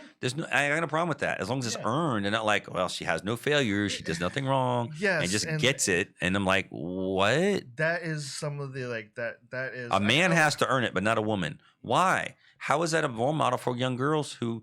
And we're talking about it right now in society. It's like women don't earn as much as men, and all these other things, and women have to work twice as hard. Well, wouldn't it be a bad idea to show young women that these characters don't actually have to do anything and it just sort of just get better at it just because? That doesn't even make any sense. I mean, that's not even mirroring reality at all. I mean, show it like that she did these things and she stands up and then other people go, well, she's earned it. And then anybody go, that's true. Okay. Well, here's the thing. Here's the thing, like, and this is what, you know, getting into what you were saying about, like, you know, not earning things or whatever. Like everything, it's all fine. If you worked for it, it's fine. Like you will never hear me talk any smack about Wonder Woman. Like that woman worked her ass off to get where she got and to get as strong as she got and as powerful as she is. I'm like, she worked her ass. You're never going to hear me say anything about that. You're never going to hear me say anything about like Sarah Connor, Terminator 2. It opens up with her doing pull-ups. Right. I'm like, yeah, she worked hard to get to the, you know, to get and again, she's in a mental hospital. Yes. So you can see she has failed. Yeah. And I had mentioned this when we had a conversation on Facebook with that person. And I was like, that person. Yeah. And, I mean, I don't know who it was, and I'm not even going to worry about the name because I'm not going to throw shade on him. But I'm saying we had a discussion with somebody who was like, Rey had all these failures, and I'm like, Rey had 0 failures in the first movie, in the Force Awakens. I said, Luke had so many failures before he left Tatooine. It was ridiculous. And then he continued to fail even up to the end of the movie because he couldn't do it all by himself. But Rey doesn't fail at all in the Force Awakens. There's no failure at all. Last Jedi, she's just good. Just good at stuff. She's good and virtuous. Now in this movie, she does sort of fail a little bit. She has some setbacks with the Chewie thing of, oh no, I thought I killed him, but then no, I guess I didn't. And then it's like, again, okay, like, and she is so ridiculously OP in here. It is. Like, if you thought, like, Yoda was the strongest or Palpatine was, like his Anakin or Palpatine or Yoda. Or anything, like, you thought any of them were... Nope. Like, this woman is... Well, we introduced her, and she's just floating in midair, levitating rocks around her like an atom. Trying to, like, reach out to the Jedi who've come before her, the ancestors. Because, supposedly now... I've read somewhere that this wasn't a thing, that only Qui-Gon figured out how to reach that a level of attainment of force projecting yourself or something. But we know Obi-Wan did it later because he gave himself up to protect Luke, and then of course Luke did it to save them, so on and so forth. But yeah, so she's just sitting there trying to, and so that's sort of a failure because she's trying to reach out and just said, it's not doing it. But then she does like the force flippy thing and walks off. It's like, she then goes through the obstacle course, and then like Kylo reaches out and messes her up. So she kind of failed there too. I'm like, okay, so she fell a little bit, a little bit of setback here and there. But the thing is, it's like, okay, she, we're introduced. She's levitating rocks and herself or whatever and stuff like that. I'm like, okay, she goes through the obstacle course. She's a little distracted because Kylo's messing with her, right? But she's a little distracted there or whatever. But I'm like, if Kylo wasn't messing with you, you'd go through this obstacle course just fine. Right. So it's like, so on her own, it's just like, yeah. So I was like, why? So it becomes it's like, why are you training to begin with? What are you doing? Then why are you even training now? Because you were so powerful before. But I'm telling you, man, they doubled down for this. Like, she stops a ship. Like, it's taking off. Taking off. And like blasting off. It's already taking off. About to, grabs it. It's probably about to hit light speed or something. And she just like, boom, stops it. You ain't going nowhere.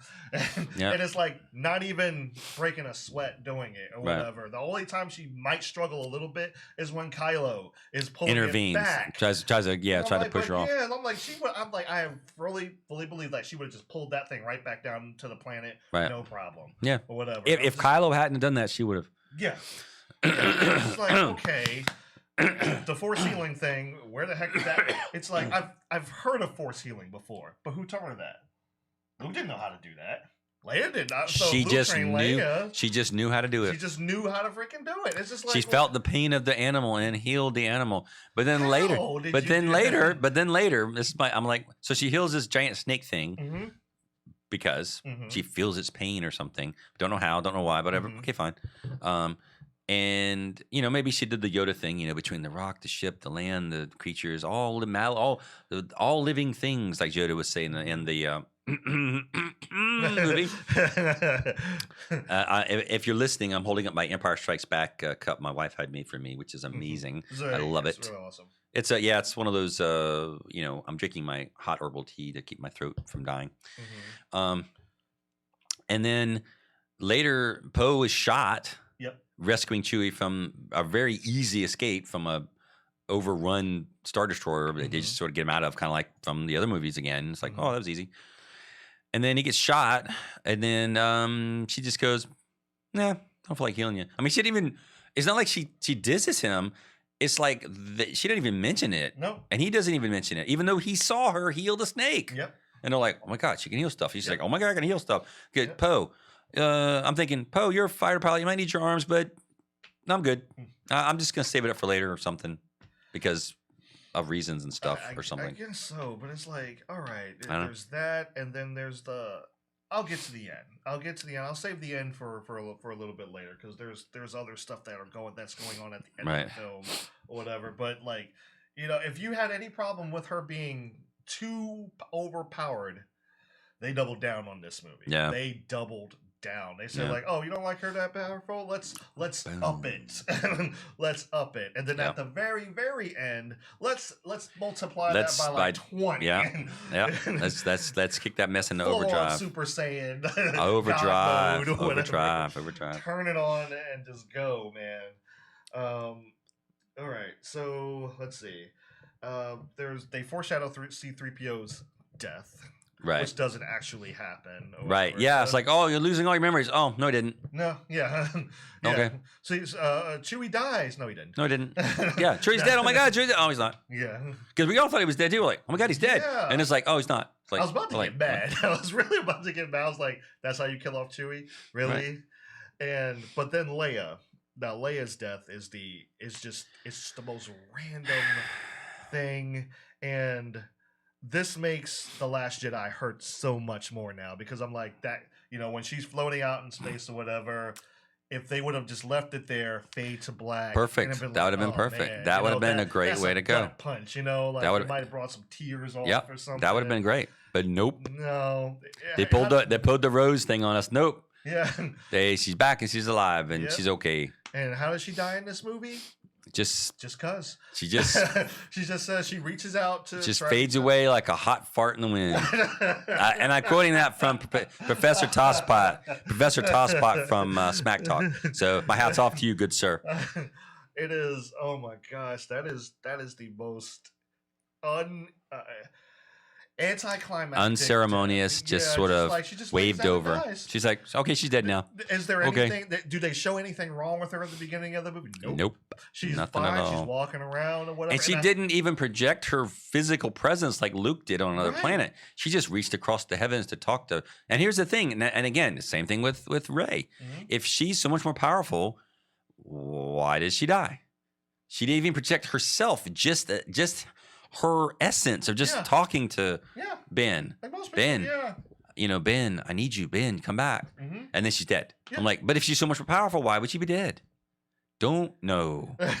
She just died. She's just dead. It's so random. It's just like, and I'm sitting there, and I think I said it out loud, but I was watching it, and I'm just like, the fuck?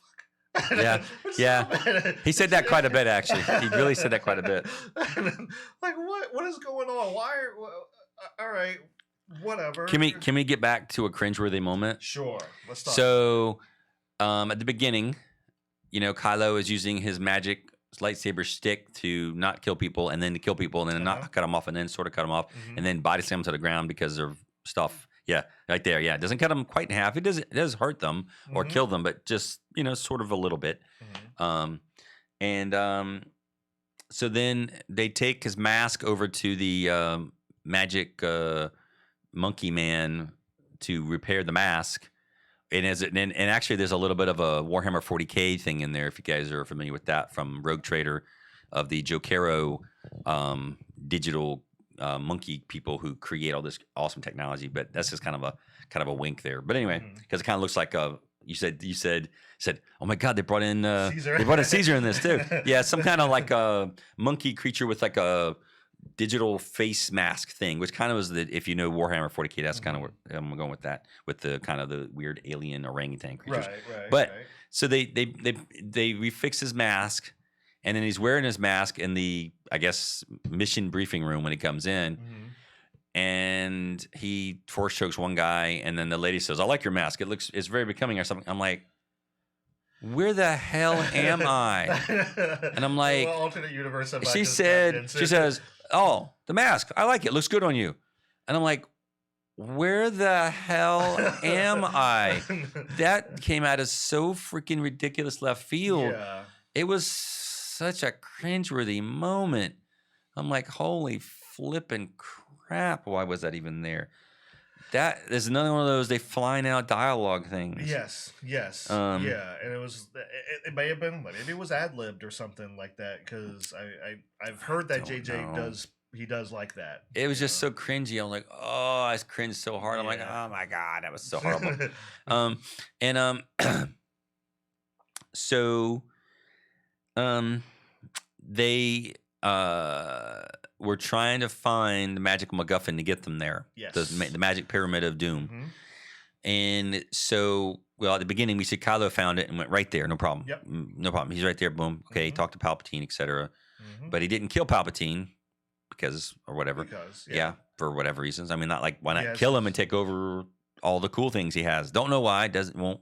Okay, fine. He obviously has his own plan or whatever. He was, because at the beginning, the Cross said he's going to stop Palpatine from usurping control from him. I'm like, cool, okay. But then decides not to. Reasons. And then he goes there alone. That was the other thing. He went there alone. No backup. Nope. Nothing. It was just didn't tell anybody. Nothing. It's like, dude, okay. What would have happened if there was an army or something there waiting for you? Yep. It was all right, fine. So, but then, so they go to this planet to look for this magical other MacGuffin to lead them to the other MacGuffin, the dagger thing. Mm-hmm. That apparently they have a festival every 42 years. Yep. And gosh darn it, if they made it on that day. They made it exactly on I guess they never said how long the festival lasted. It could be a year-long festival. But and then Finn said, well, that's a stroke of luck or something like that. I'm like, that's convenient. That's so convenient. Man, that plot convenience showed up just in a nick of time. Golly, man, like, dude, we didn't miss it. We didn't miss it by that much. We hit it just in time. It's like, dude, just because you point out your stupids does not mean that you're no longer a stupid. And here's the other thing: if Leia contacted Lando, Lando couldn't have just said, "I'm here, and I know about this magical MacGuffin thing. Send them here, and I'll tell them about it." No, they just went there because they had to go there, and then they just happened to meet Lando, who was there, who tells us that he came there with Luke years ago, and apparently just said, "Oh, I like the climate and the folks are nice. I think I'll hang out for the next 30 years here because why not?"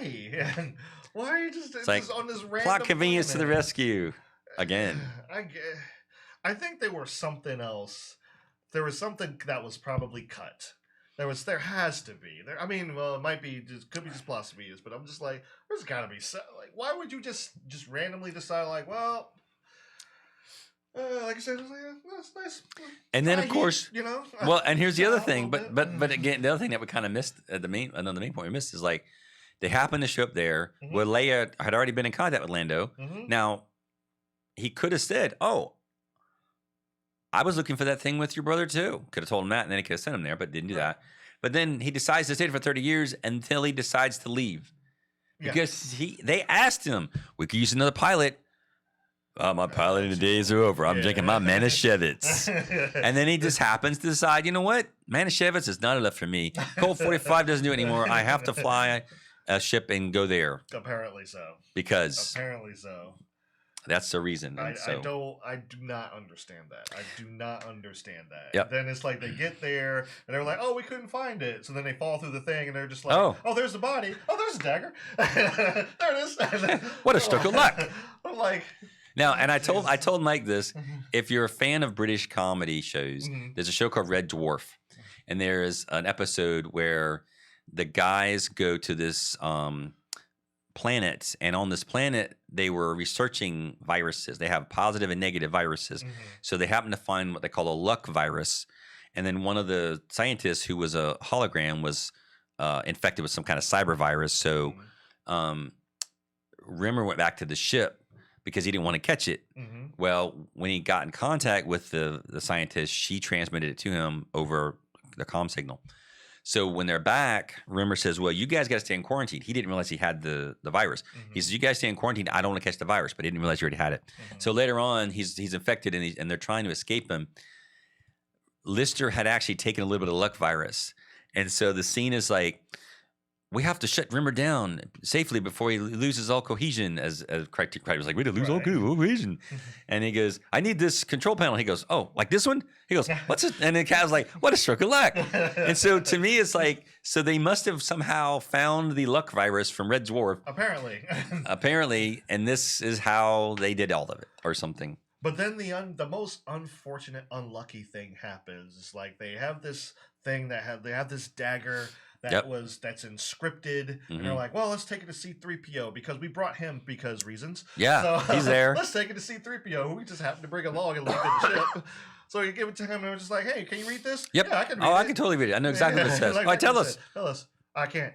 Why? I'm not programmed to read Sith, and I kept going back in my memory. I was like, "You were built by Darth Vader."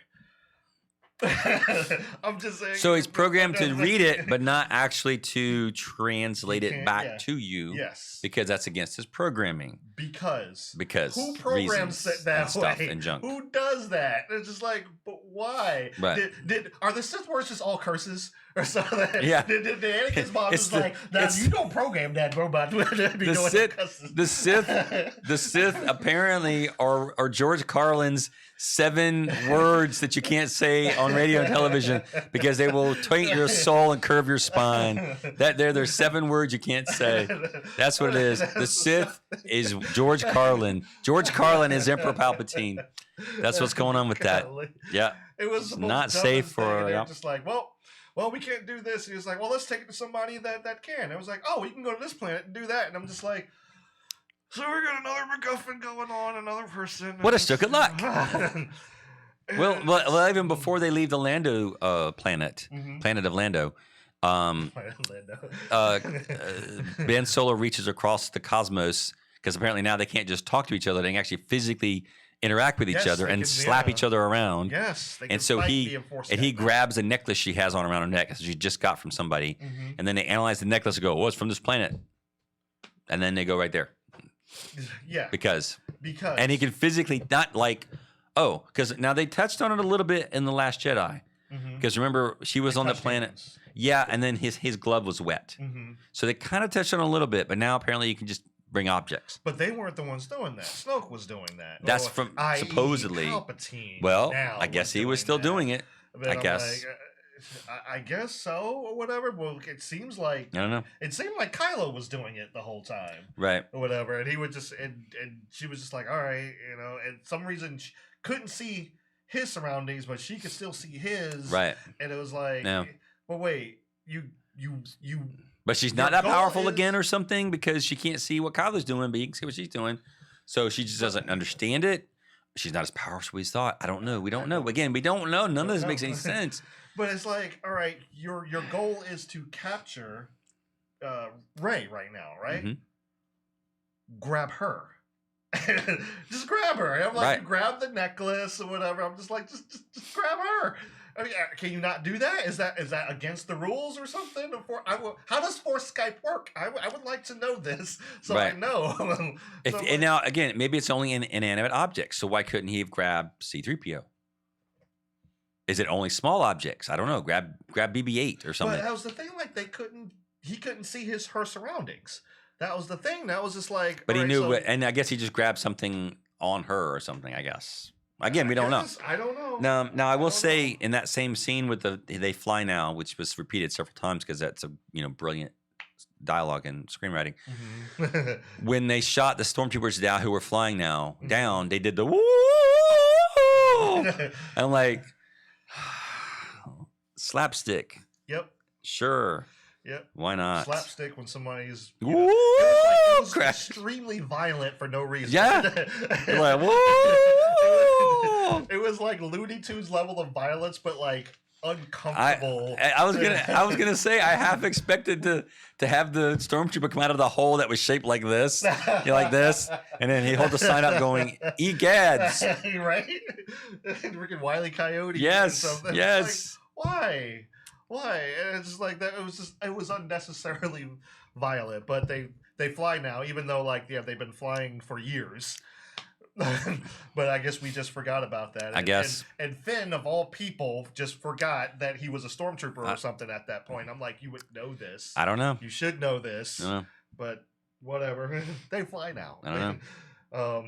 And then there's this guy. There's this guy. The other big heavy guy who's now in charge of things, dude. Who's in charge of people? Who's in charge of other stuff?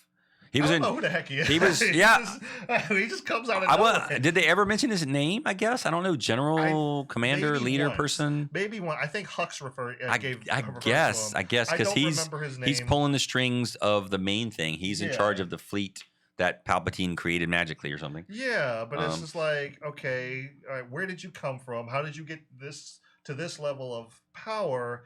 And why did Hux get demoted or something? Yeah, because I thought he was the one in charge. Yes. But he was of the First Order, but not of the Final Order. I guess so, or whatever. But then it's like, it calls into question, where did you come from? Where did you come from? Right. I mean, you seem menacing. I mean, you look mean. You right. know, that's a pretty mean face. Right. I mean, yeah, he seemed imposing. He didn't seem. He seemed very, very unflappable, unlike Hux, who seemed very flappable. Yeah. So I'm like, okay. I mean, I like Richard E. Grant as an actor. He's really versatile. He does a lot of cool things. Mm-hmm. But I don't know. I mean, personally, I would have loved to have been in a Star Wars, even when he's train wrecks, just because I love Star Wars. Mm-hmm. I would have loved, because to me, getting an action figure made after myself would be awesome. Mm-hmm. Not like, get my own made that, you know what I mean? Like be in a movie that's like, to me, that's kind of like better than an Oscar. That would, to me. I mean, I think other people feel that way, right? I mean, you guys feel that way, right? I know I did the G.I. Joe where you could send off and create your own G.I. Joe character. I did that.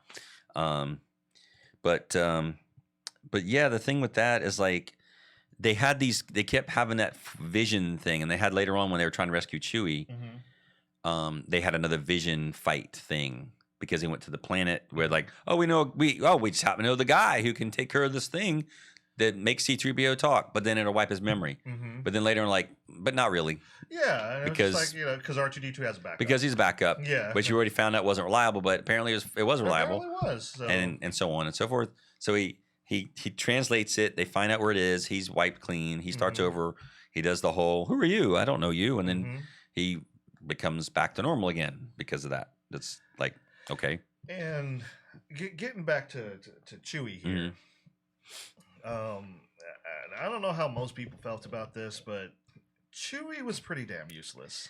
Yeah. In this movie, and it was. I still feel it was weird that I could tell he was being played by a different actor. Right. I still think that was really weird. Like the mannerisms were weird or something. And I was just like, oh, this seems off for some reason. This doesn't seem like Chewie.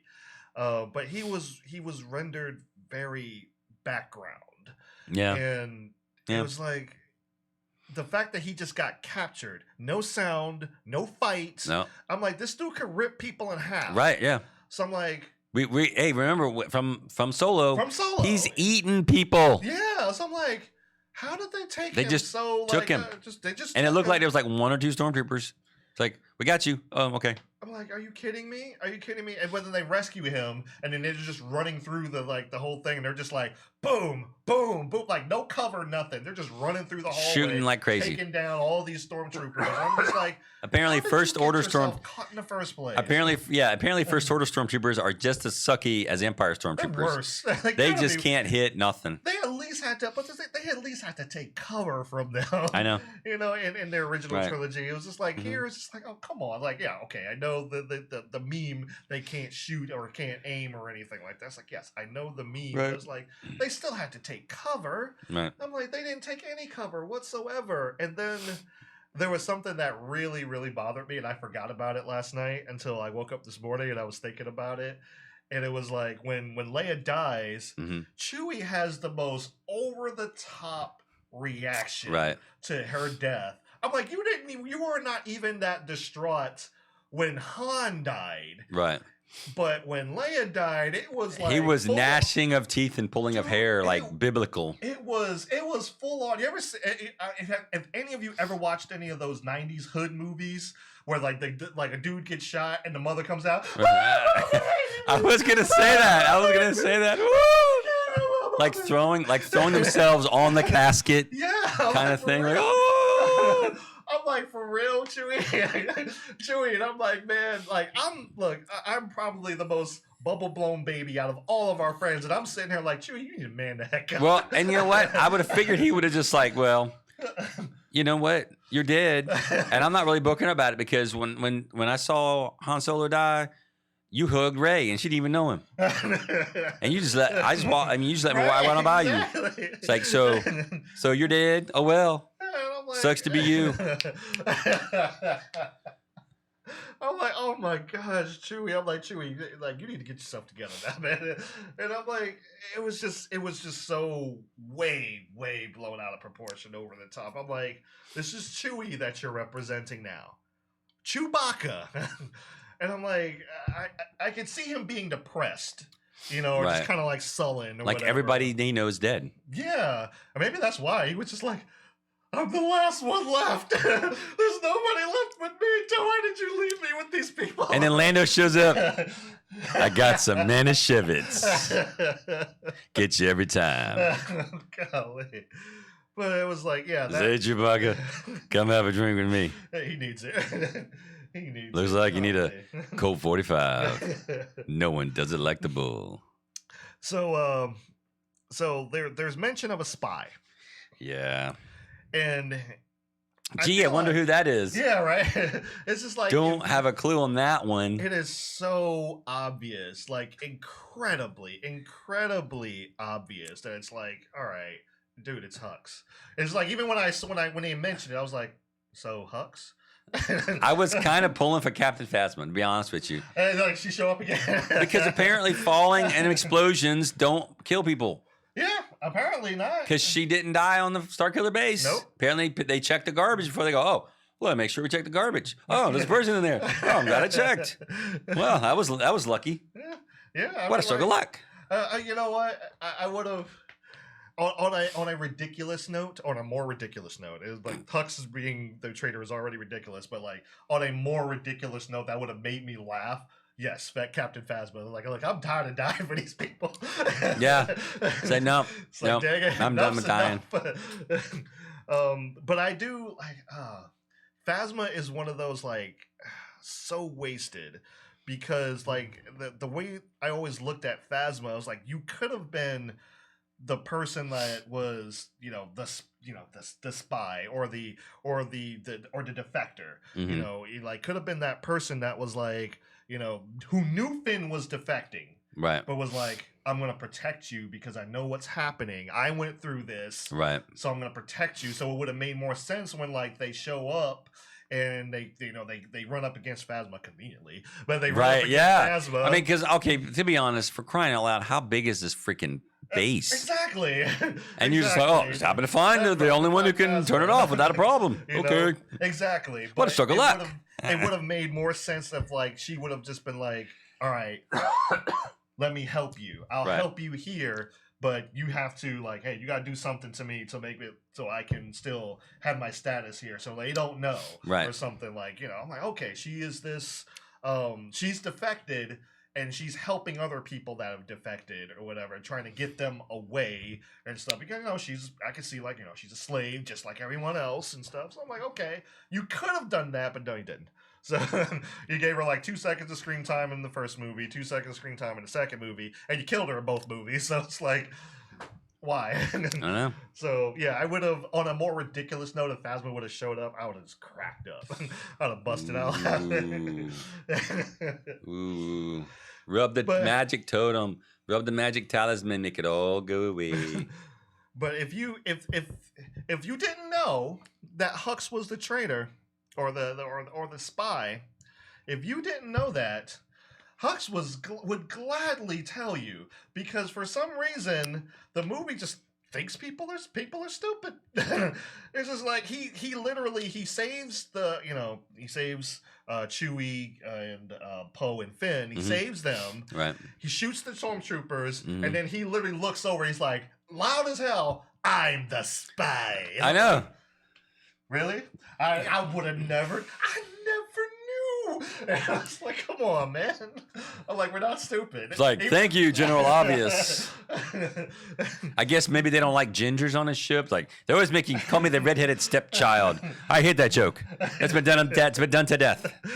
And it's like, golly, man, come on. And I'm like, if you're going to do something that stupid, you better acknowledge that it was stupid. I'm like, I was waiting for like, because obviously the, mean guy found out. And he's just like, oh, I was like, he's like, boom, he's a traitor. Story, shoots him. It doesn't go anywhere. It's like, oh, he's a spy. Boom. Okay.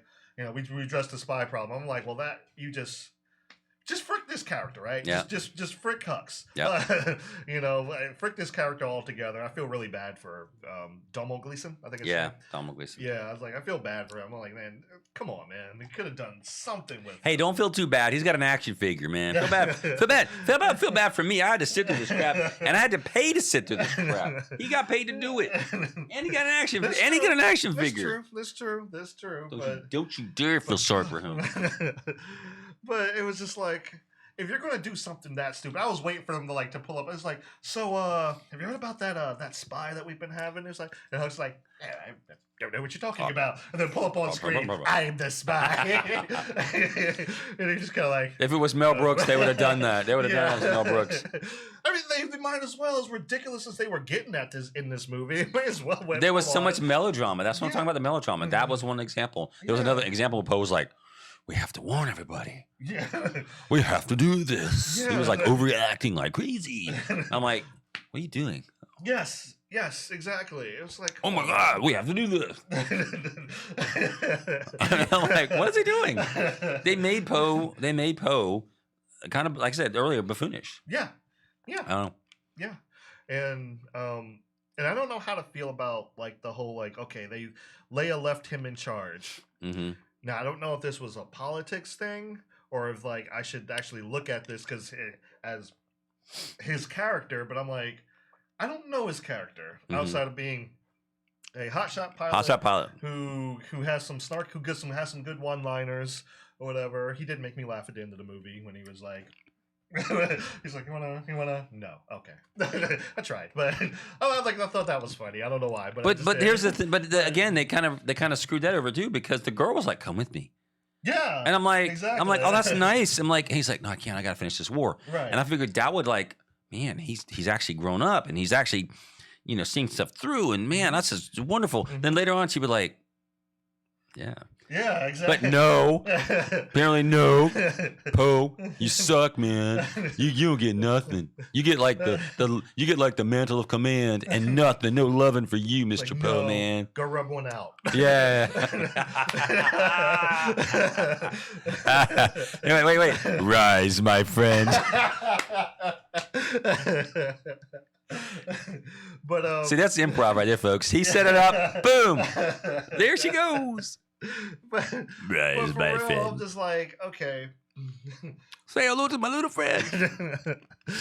But for real, I'm just like, okay, so I literally forgot what I was saying. It made me laugh so hard. I forgot my train of thought. Yes. Forgot my train of thought. I knocked it. It's still going. It's still going, folks. It's still going. I legitimately forgot my train of thought here, or where I was going with. I'll pat myself in the back with that one. But anyway, it'll probably come back to me at some point. I know I was talking about Hux being the traitor. I'm like, okay, that was really stupid, et cetera, et cetera. And I'm just like, okay, it was stupid, and it was delivered in an idiotic way or whatever. It was just kind of like, when you say pandering to the audience, that's pandering. It's just like, all right, come on, man. We see that. And, you literally did not have to announce it and tell us. Mm-hmm. And then closer to the end, when they had the big thing. Now again, the big final battle. Or are we ready to talk kind of that? Sure. So the final battle, they found their way to the planet. And I will say about the Magic MacGuffin thing. So they find it on the Death Star that's crashed. That didn't apparently disintegrate, but its parts are still there. Okay, and that happens to still be there, and just fine because nothing will destroy that. Mm-hmm. And they got it, and then all of a sudden, Rey has a fight with herself with the Swiss Army sword version of Rey or whatever, and she has kind of a thing with herself, and they're tussling over it, and it flies out of the room, lands at the feet of Kylo Ren because he just happened to show up there at that time. That's what a stroke of luck, and he happened to land his ship right there where they are, and of course then you saw the lightsaber fight, etc. So yeah, see that in the trailer. So he just picks it up and crushes it with his hand. Yep. I guess force or something, evil force powers can do that or something. But yet it didn't get damaged at all in the crash of the Death Star. Still there, perfectly fine. Yep. And then later after... that whole chamber was still functioning. Yep, sure was. And then after that, Rey steals his ship and flies off to Jedi hermitage world where she sits with the fish people, right? And because she's like, and she blew up his ship with his thing in there that was fine again, because apparently blowing a ship up, setting it on fire, and destroying it completely doesn't damage it, but crushing it with their hand does because of force or something. And I'm just like, so then later on, they're on the planet, they get there, et cetera, which again, I guess they send out the coordinates to the other ships because they don't actually need the thing. They just need the thing to tell them how to get there, not to physically get them there. Right. Which is, again, maybe how the other people got there. But again, why no one knew that? Who the hell knows? These thousands, 100,000 people going there. So they go there, and they have that force teleportation thing happen again when Kylo runs into the Knights of Ren. Right. And Rey puts the sword behind her back, and he takes out the lightsaber from behind his back that he got magically from Rey. Because he force emailed it to her or something, or forced overnighted it to her or something. Because the FedEx man came in, it's like, 24-hour Amazon, man. Amazon Prime is awesome. So now he's able to, and they're like, oh, no. Because they don't have anything to stop that. Yes, and that was the thing that really irritated me about that was like, being honest, I think Kylo should beat them regardless, without the lightsaber at all. I think he should have because I'm like, you're still a powerful warrior, You just don't have your lightsaber. I'm like, but you can he's running with his gun, he's shooting at them, and then they ambush him or something. But then they proceed to beat the snot out of him. And then stop and wait. Yeah, they just stand there and look at him, kind of like the Last Jedi. They're just waiting their turn. I'm like, that's even worse than what they were doing. Yeah. It's like, golly, there was like, wait, you're not gonna. All right, so you beat the snot out of them, and then you're just gonna stand there. I'm like, all right. and like menace him. We're gonna menace you. We're gonna menace you. And then all of a sudden and they step back. I go, oh no, he's got a lightsaber. Yeah, and I'm like, okay. The guy's like, where'd you get that? And then he's like, where'd that come from? I don't want to know. Literally, he pulled it out of his ass. That's what he really did. And then they fight, etc. He beats him, obviously, easy peasy, lemon squeezy. And then she pulls out the other light. Now she's got the two lightsabers, right? Which is later, lightsaber. And Leia's, and then Luke's, Anakin's. And then so she gets that back because they get, and then because now again this, the Emperor said, if you strike me down, I will take over your body, etc., or whatever. My ancestors are going to use, blah, blah, blah, blah, blah. So then later, she has two lightsabers, and she's directing his energy back at him, and he kills himself, I guess. And that's why he can't...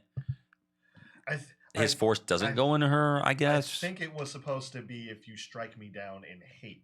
Right. I think that's what it was supposed to be. I guess. And then she deflects it back on him. That way she can't, do the force... FaceTime with him and get teleported into her body or something. Now I have to go in on that real quick. So this whole sequence now is with Rey and the Emperor and now Kylo. This is the he shows up or whatever. But it's like okay, he does away with Kylo pretty simple or whatever. But it's like okay, opened up the what you call it. The curtain thing, and you see all these people sitting in like bleachers, cheering them on or something. You see that, and then you see like the people above, like the people are fighting in the space battle or whatever, and you see them losing, and I'm just like, Return of the Jedi. Return of the Jedi, not just Return of the Jedi. Return of the Jedi again. We just did this in not Force Awakens, but The Last Jedi. We literally just did this with Snoke, and like when she like threw her towards the window, just like, see, you're losing or whatever, and I'm just like, all right, that's obviously you're ripping off of, you're aping of Return of the Jedi, but we do that again, and it's just kind of like, dude. Yep.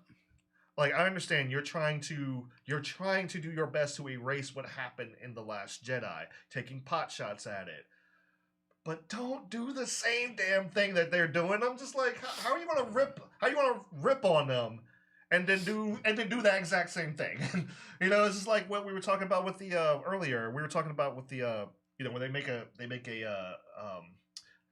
they talk about the light speed ramming through the ship or whatever, and then he's like, "Oh, that's a 1 in a million thing. We can't possibly do that again." And then they do it at the end because there's a Star Destroyer that's freaking split in half, and then you can see like all like the part looking just like it did in The Last Jedi. And I'm sitting here like, How are you gonna talk smack and then take it and do it yourself?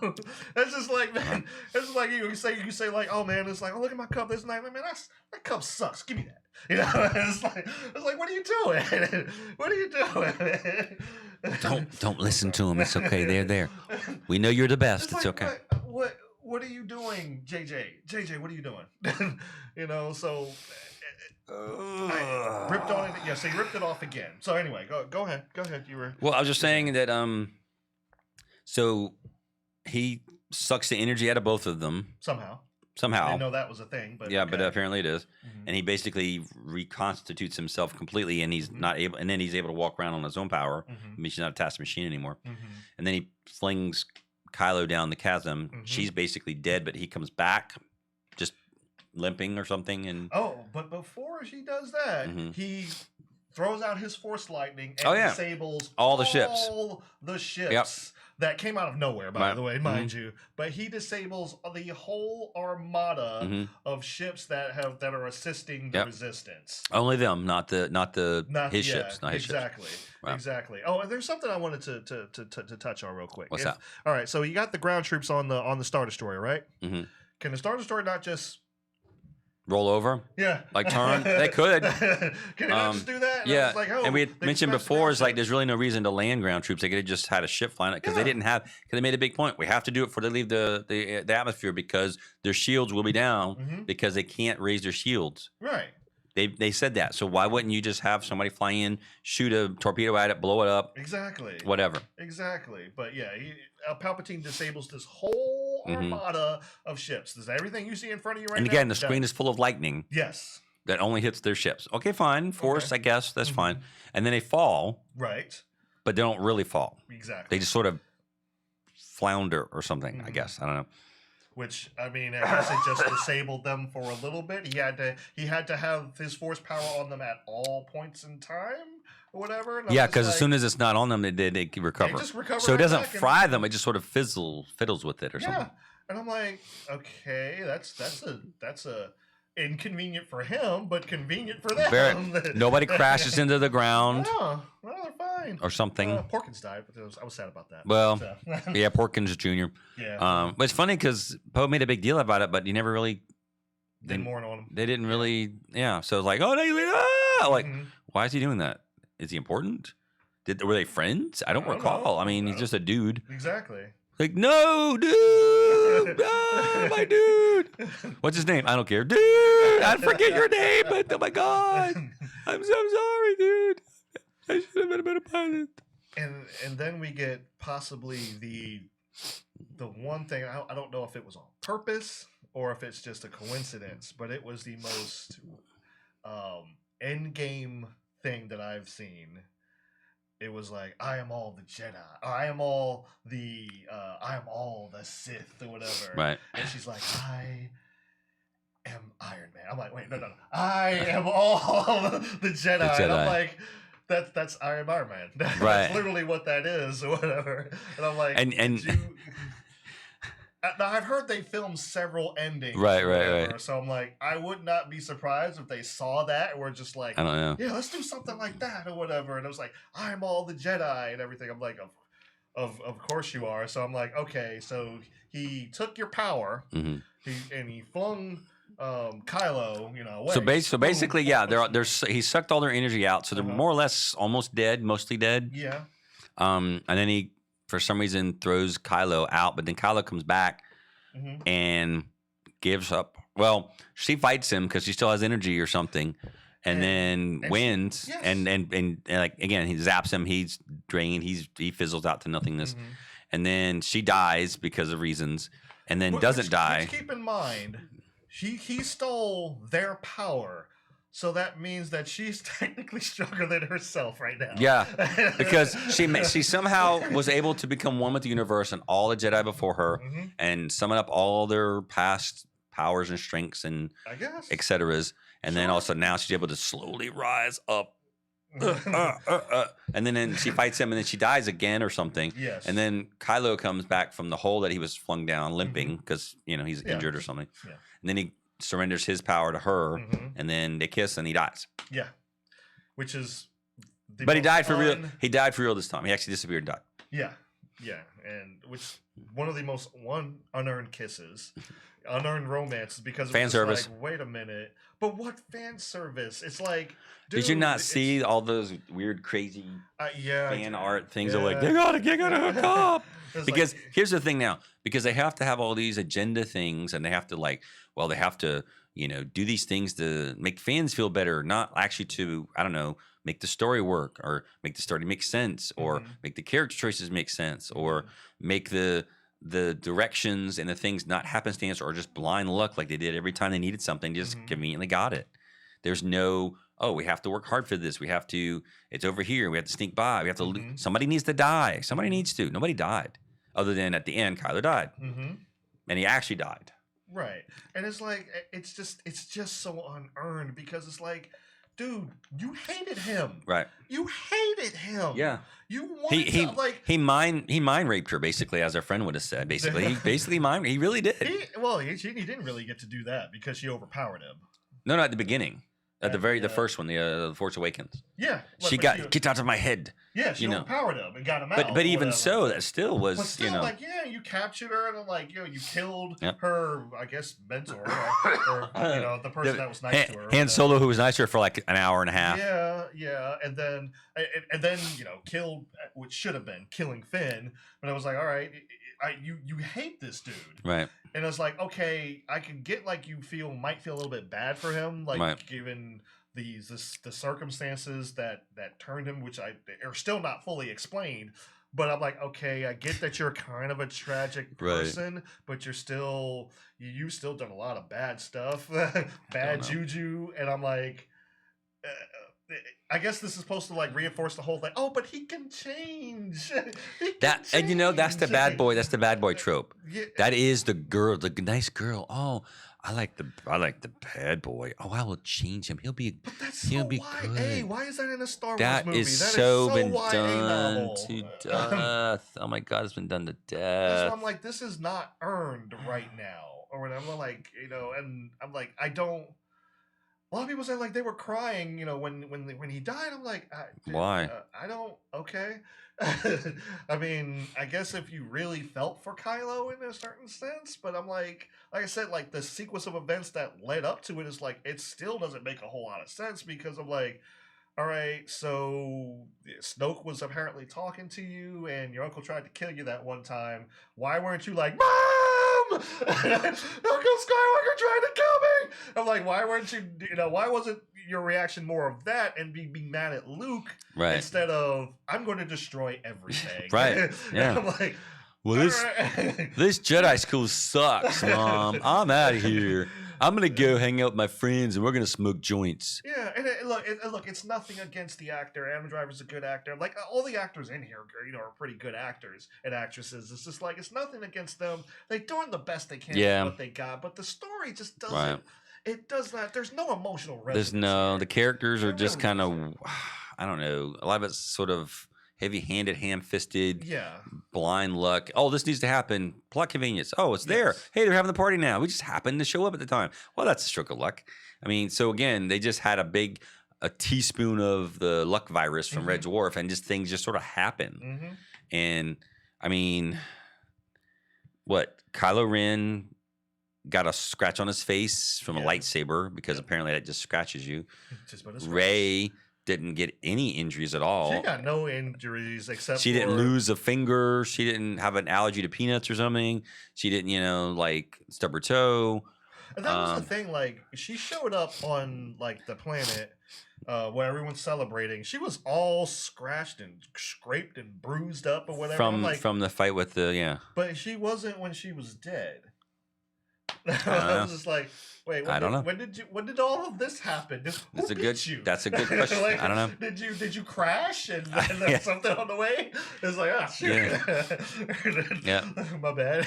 Well, but here's the other thing. And at the end of the movie, her ship, the X-Wing that Luke's Red 5, rose up to meet them, but then they all landed and were just chilling out, and then she just showed up. She showed up late, much later. I was like, what was she doing? Was she getting beat up by somebody? Is that I think she crashed. She was like, she's like, I'm gonna go tell somebody what for? Oh, I haven't fully recovered yet. I mean, he kicked my ass.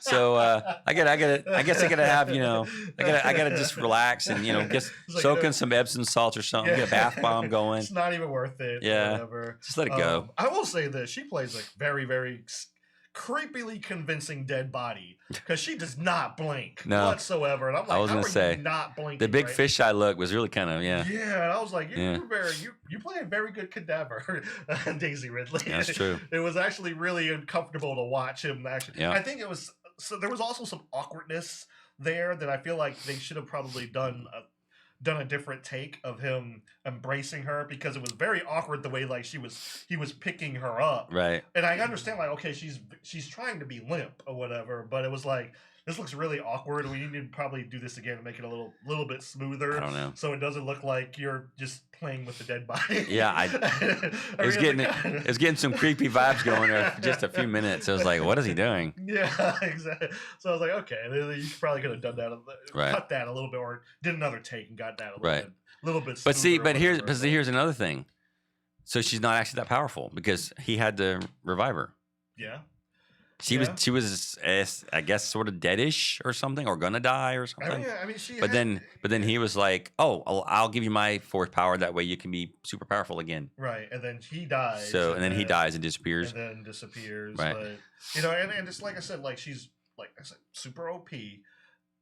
Except when the plot kind of wants you to wants you to do something else. Because like that whole time when she's climbing through the wreckage of the Death Star, she's like, she's struggling, she's sweating and whatever, and I'm like, why don't you just levitate up?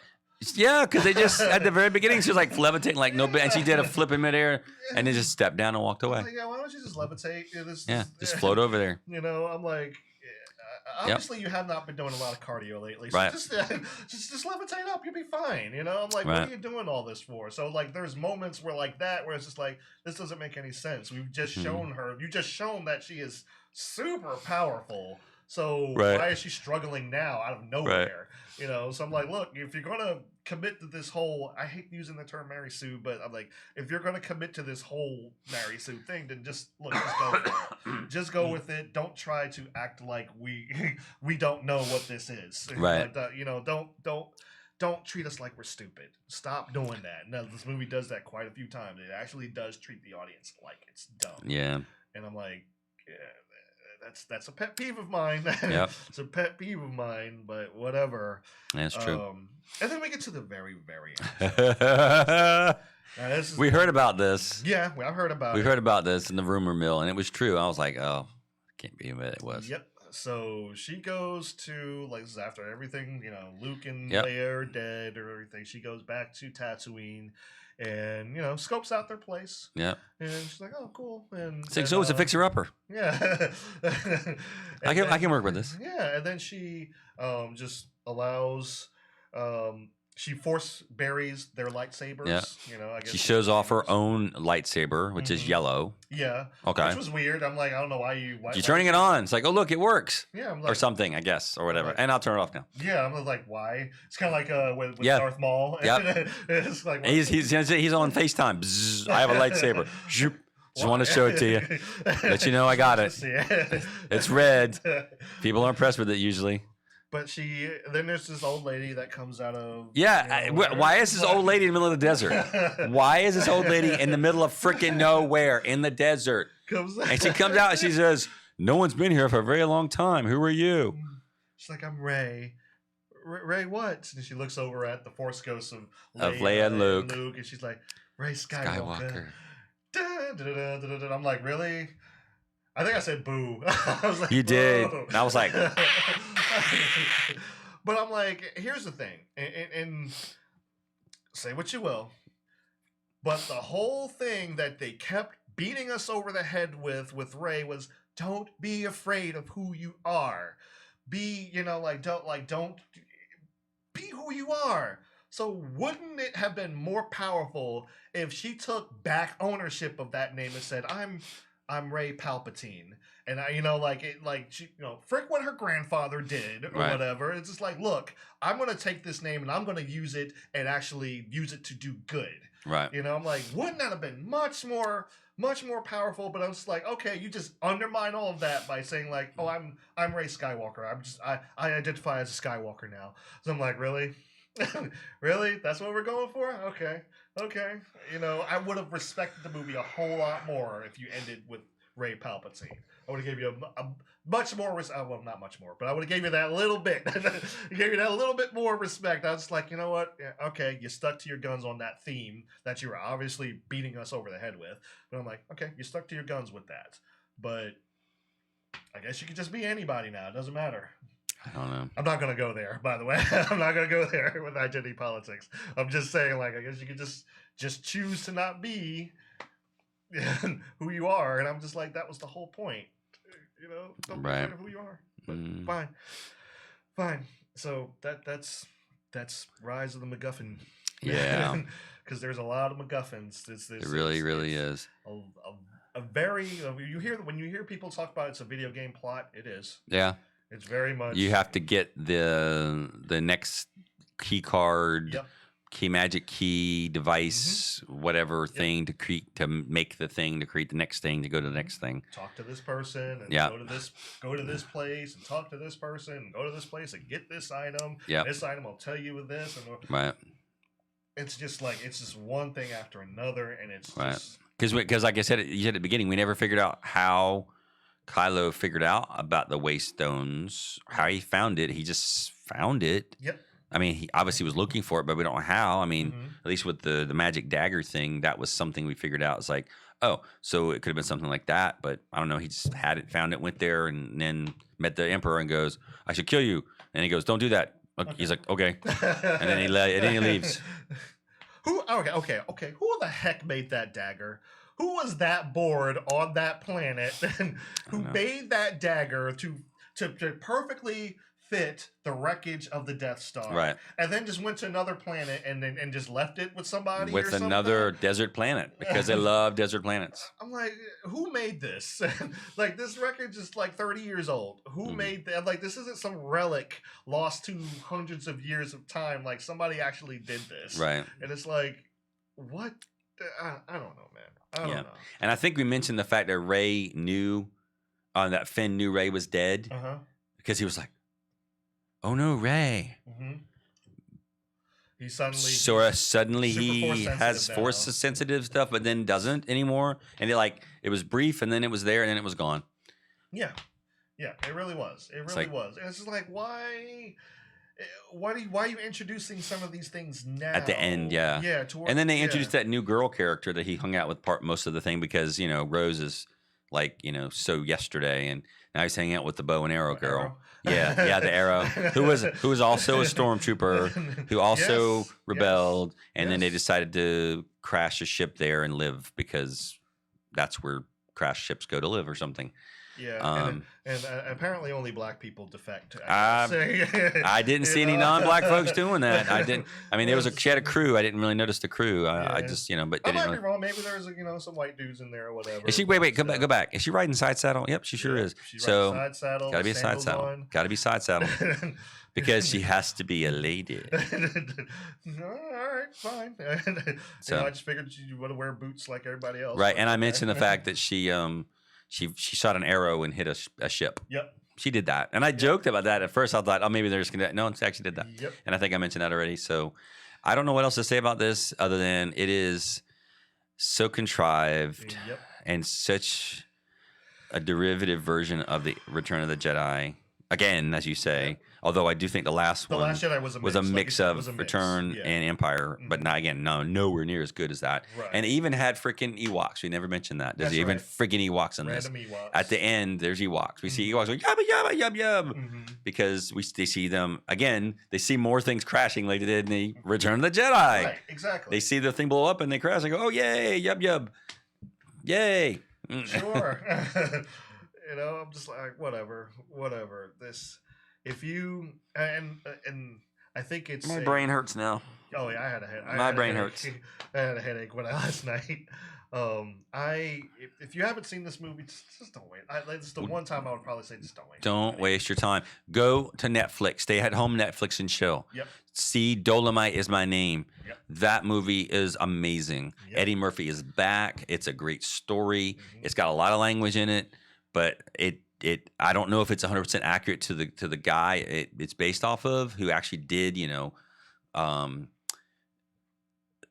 character Rudy Ray Moore, who actually did all that stuff. Mm-hmm. But I think Eddie Murphy definitely did a great fan service for that. Mm-hmm. And I told Mike, I said at the end of the show, because when he actually made it, and they kind of did the scroll and whatever about what happened after that, when he went out into the crowd because they went to see his movie, which was kind of a spoof, kind of a blaxploitation kind of spoof thing. Mm-hmm. And he was like, I've already seen it. He goes, I'm gonna hang out here with the fans because they're gonna be waiting for the next show. And he goes, I don't want to sit out here and wait around. So he hung out with them, and I was like, damn, I almost made me cry because I'm like, the dude was so appreciative of the fans, and he knew that he kind of felt. What's going on, Cyborg Man? Sorry, go ahead. Who? Cyborg Man. Oh, hey, there's some people. Yeah. Hey, people. Hi, people. Yeah, go see Dolomite Is My Name. Yeah. If you haven't seen it yet, it has great critic and audience reviews. Mm-hmm. It was in the theaters for a hot minute, but it's on Netflix. It is so totally worth watching on Netflix. It is Eddie Murphy is back. That's all I can say. It's a great story. It's told well. Gosh, I cannot say enough good things. It's a lot of cussing in it. It's a lot of language in it. It's the 70s, and he mentions like people want to go to movies and want to see kung fu, titties, and cussing. And then Mike was like, yeah, kind of. At least guys. Yeah, it's a guy thing. Yeah, you're not wrong. You're not wrong. But yeah, this movie just. I think a lot of people went to go see it out of morbid curiosity. Oh, and to see how it would end. Yeah. It's kind of like, hey, I hear there's a train wreck. It's gonna happen. Oh, I gotta be there to watch it. Yeah. I mean, and what's really funny, because now that I mentioned it back in history, they actually did have a thing back in the old Western days when they had trains. They had like the steam engines. Mm-hmm. They actually did have a big spectacle of two trains actually crashing into each other. Mm-hmm. A lot of people got hurt and died from it because. Well, that's what happens when you crash two trains into each other at high speed, and that was the thing. So look it up. It's interesting how history is weird like that. So I took a literal train wreck and actually made it happen, and here it's a figurative train wreck, but it's still damaging to your soul. So you probably don't want to do that. But again, I say don't see it, but you do you. So here's the question. Here's the hard hitting question. Right. What is the hard hitting question? This? Yes. Which one's worse, episode 8 or episode 9? Yeah. I've been going back and forth, so I'm like, I'm curious to know what your thoughts are. Oh man, wow! They both were really long. Yep. They both were really drawn out, and they were both just wow, wow, wow. Yeah, exactly. This is Sophie's choice. Don't make me do it. Wow, gosh, oh my God, this is such a hard choice. Do you have one? I'm going to say by a hair, like a literal hair, that episode 9 is better. Like a literal hair. Why?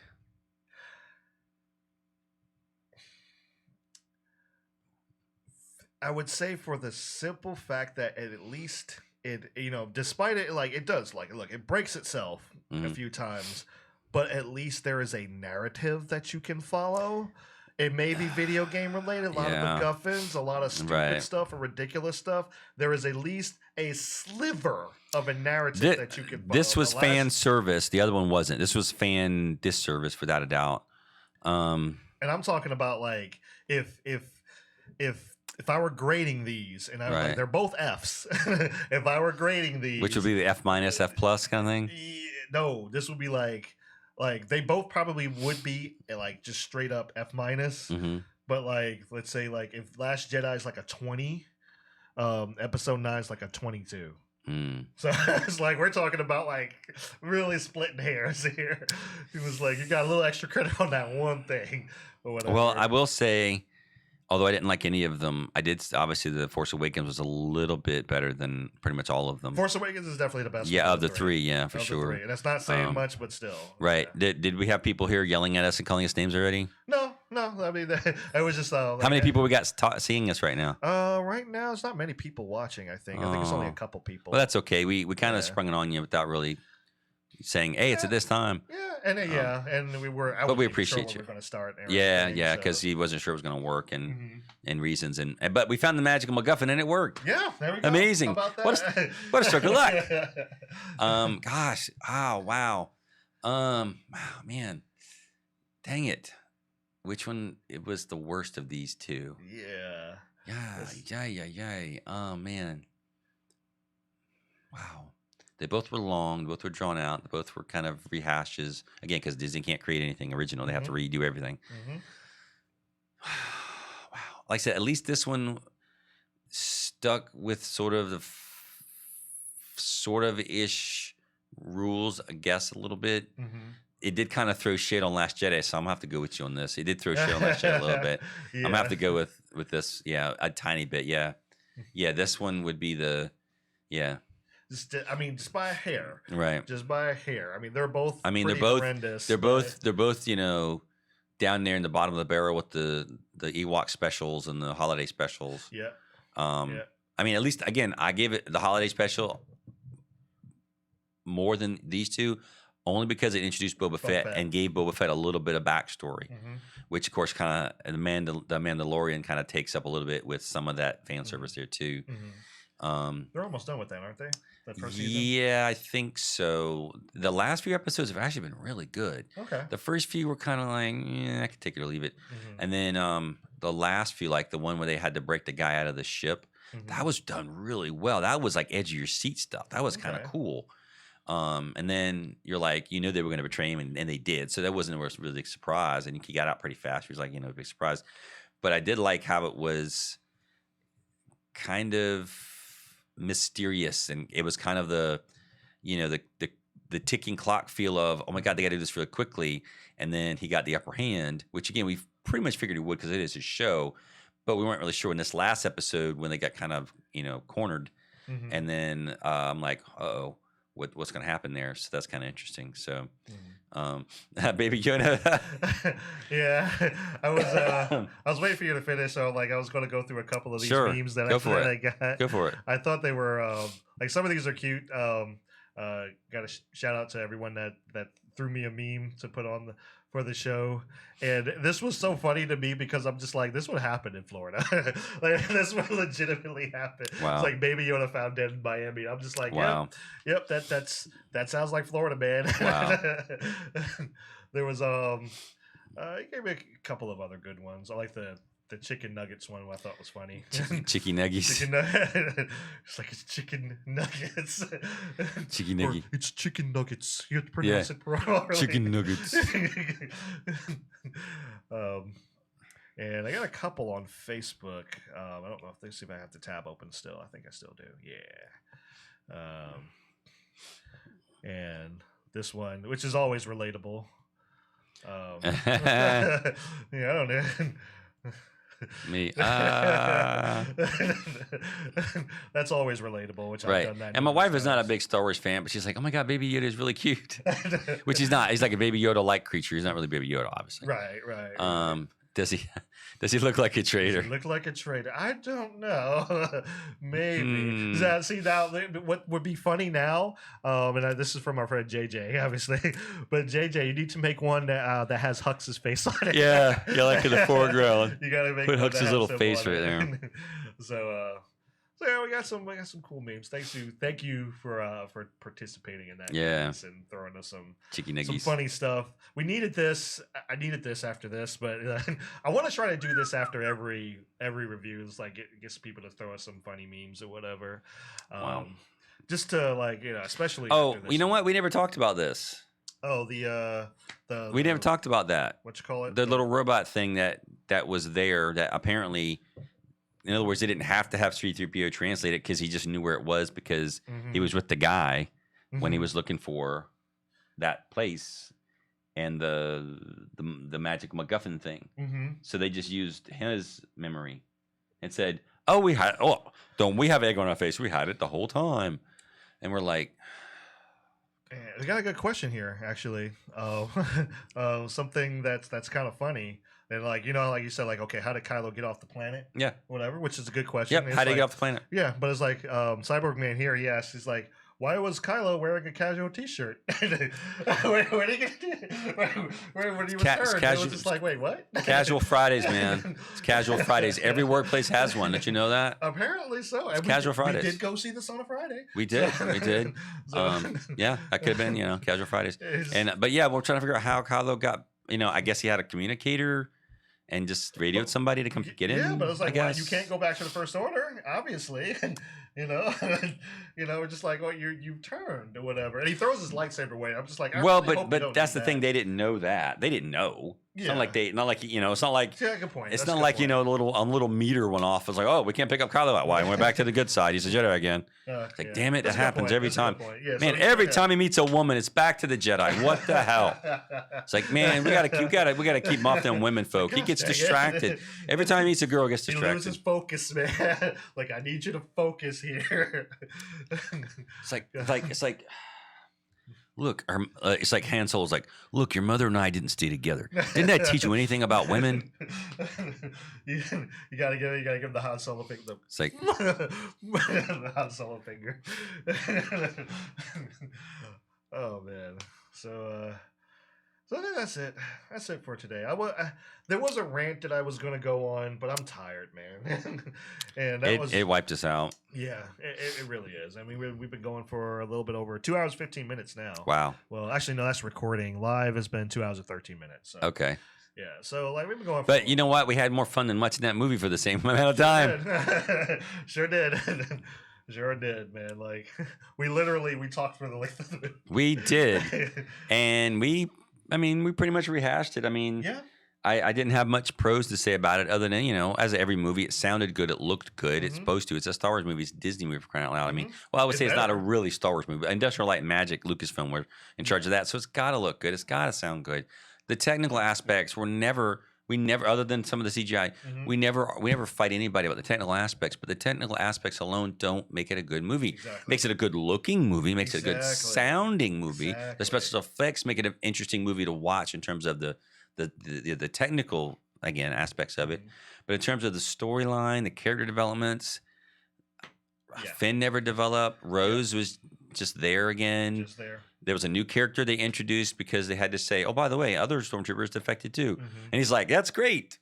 Let's go on to do something else now. Yeah. And then that's about it. I'm like, wow, okay. Again, really just like The Force Awakens, and introduces stuff but doesn't do anything with it. So it's like... I mean, because again, if Finn would have died at the end of Last Jedi, mm-hmm. then like Poe would have said like, I can't give up because Finn saved my life. Mm-hmm. He did. He literally did. Yep. And be like, Finn saved my life. I can't give up. He gave his life for us, and that would be a great speech. Finn gave his life up for me. Mm-hmm. I don't care what the rest of you decide. I'm going to do this. And if you're coming with me, that's great. If you're not, it doesn't matter. Mm-hmm. I just can't give up because of him. And Ray will stand up for like, I'm with you too. Mm-hmm. Finn helped me out when I was blah blah blah blah blah. And then like then you get the 4th of July Independence Day speech from Bill Pullman all over again. But exactly. Yay! And then that's like, yeah, we got it. We're juiced up with the good side of the Force, man. Mm-hmm. Exactly. And that would be something. But then it's like, hey, we're gonna do it because we have to stop the bad guys from doing it. Mm-hmm. Yeah. Because. I guess we go then. Okay. Yeah. And they kind of plot off. I guess so. Yeah. I guess so. So, like I said, if you've already spent your money on this, right? I'm sorry. And it's funny if it were a Mel Brooks movie, when Lando showed up, and Poe goes, "Lando, I didn't think you were showing up." Well, I wasn't, Poe, but this is the part of the script that says I show up. Exactly. And now I'm here. Exactly. Yeah. How you doing, Chewbacca? Exactly. But yeah, like Cyberman, we were just talking about that a little bit earlier, Cyborg Man, like with the Knights of Ren, they were just there. They're just there. They just show up like, look, I'm cool. Okay, I'm stepping back now out of the scene and the frame. Yep. So look ominous and then back off and then. But the thing is, I don't understand about the Knights of Ren. Why don't they have at least any power energy weapons? Not lightsabers. Yeah, but some kind of because basic rank and file bog standard stormtroopers had the freaking electric batons. Yes. So if these little basically pawns had them, why wouldn't somebody as close to, no offense, Ray, Kylo doesn't have a very good entourage if he's not, getting them out with the, pimping good stuff here. Exactly. No. Exactly. Maybe that's why they weren't in The Last Jedi. I was like, man, he never gives us anything. It's like, man, we're out of here, dude. Screw this guy. We're out of here. Man, he seems to be giving all this stuff out to these little whiteys. Man, why does that honky get it? Why does that honky get it? Man, Whitey's always getting the good stuff. Man. I don't know, man. Like I said, if you want to spend money on this movie, we're sorry. Yeah. But we just know that. Oh, and I will say, I didn't say this in the review. Mm-hmm. I said this to you. I said, I almost walked out. It got to be so absurd and ridiculous. I literally almost walked out because I stopped writing and I told him, he goes, I saw. And I was just like, oh, you got to be freaking kidding me. And I said that many times. And I was like, no, we got to do a review. Yeah. And then a friend of mine on Facebook, he kind of threw shade at me. He goes, why do people go see movies they know they're going to hate and then say they hate it? And I commented on his obvious jab at me, even though he didn't direct it directly at me. Mm-hmm. And I said, well, in my instance, I had to see it because Mike and I do movie reviews for his YouTube channel. I said, it's kind of our thing. Yeah. So we have to see movies even though we don't really want to and maybe we don't like them. And I did tell Ariel, I said, I did go in kind of with an open mind. I heard some rumors, but I was like, I'm going to see what happens. And it was even worse than I thought. And that's the sad bit. It's one of those things like it's mathematically, I almost walked out when Ray came back from the dead. Yes, I know. But yeah, it was like this movie was mathematically set up to fail. Like it could be like a low mediocre at best, but it didn't even hit there. It didn't even hit there. Well, okay. So, was there anything else you had to say about that? What's that? About what you were saying? Did you? No, go ahead. Okay. Go ahead. So how many people are chatting right now? How many people are here? Right now, it's just Cyborg Man, and I think Liam's in here. So my friend Liam's in here. Okay. So I had mentioned, I don't know if you guys, Cyborg Man and Liam, whoever's on the chat with us here, I had mentioned in the review, if you caught it, hopefully you did, I'd always pushed this ever since The Force Awakens showed up because I always thought Rey was overpowered. And I'm not going to go down the Mary Sue route, but I'm saying this. She was so competent in the first movie. There was no reason for her to remain on the planet other than saying, hey, your parents are going to come back. There's nothing to keep her there. Unlike Luke, who, was there because his uncle and aunt were older and they needed him. And remember, they talked about, well, he says, well, Luke, we'll get more droids and you can go to the academy next year. So he even talked about that. But even then, when Obi-Wan says, your father was a Jedi warrior and he was the best star pilot around. And then he tells Luke, you should come with me and learn about the Force. He says, I can't. And he wanted to leave. He's like, I want to go. And he's standing, the music crescendos, and he's standing, looking as the wind's blowing his hair, and he sees the sunset, imagining him off an adventure. Yoda even saw that. But then Ben goes, I got a way out. Let's go do this. And he goes, well, I can't. I've got to get back. My uncle's going to kill me as it is. And they got us work on the farm. And he goes, that's your uncle talking. Oh, they're going to kill me and I got to get back. So even when he had a way out, he said, no, I got to go back because they need me. Now, part of that was probably because his self-doubt, because he wasn't so sure. But Rey already established, who didn't fail at any point. She beat up everybody she came across, rescued BB-8. She stood up to the guy at the thing and rescued the BB-8 from that guy, and stood up to the other guys who tried to capture BB-8 again, and beat Finn down. Just when he ran up on her, boom, knocked him on his ass. And I'm like, but she already showed that she was a awesome pilot who could repair ships. I'm like, well, why would she stay there if she's so competent? Why would she not go, you know what? I'm worried about my parents. They should have been back by now. Why not have that self-determination kind of germinate inside of her going, and they could even played it in the movie. It's like, Rey, you come up with the best parts, man. We really appreciate it. They could have written it that way, which of course they didn't, but they could have said, how do you do it, Rey? You always find the best parts. That wreck's been picked over 1,000,000 times. She says, I don't know. I just seem to get lucky. And, not know where it comes from, but just kind of feel like there's something inside. And then, when she's eating and playing with the helmet, and she could kind of look up and go, And then as she's marking the days off, she'll kind of like pause and go, I have to go find them because it's been so long. And then go, I can do this myself because I know what the best parts are. Maybe give them the second best parts. Build your own ship, fly off and go find them. People's like, well, how is she going to know? Well, how does she know anything? How does she know Finn is okay to go with in The Force Awakens? This guy just shows up and she just runs off with him because the plot says to do that. You got to come with me now. Okay. And she runs off with him. Right. But apparently, 5 minutes before, she couldn't because she had to stay here. Her parents are coming, and she's got to wait for them. But after Finn shows up, she doesn't even think about him twice. And then someone said, a friend, that the person we talked to, well, Maz tells her, find your own destiny. Like, why does some total stranger tell her that now that's legit instead of her coming up with it on her own? Because that would have made it more interesting. That would have made her like, okay, she's self-determined woman. She's a self-starter. She's like, I don't know what the future brings, but I'm going to strike out on my own.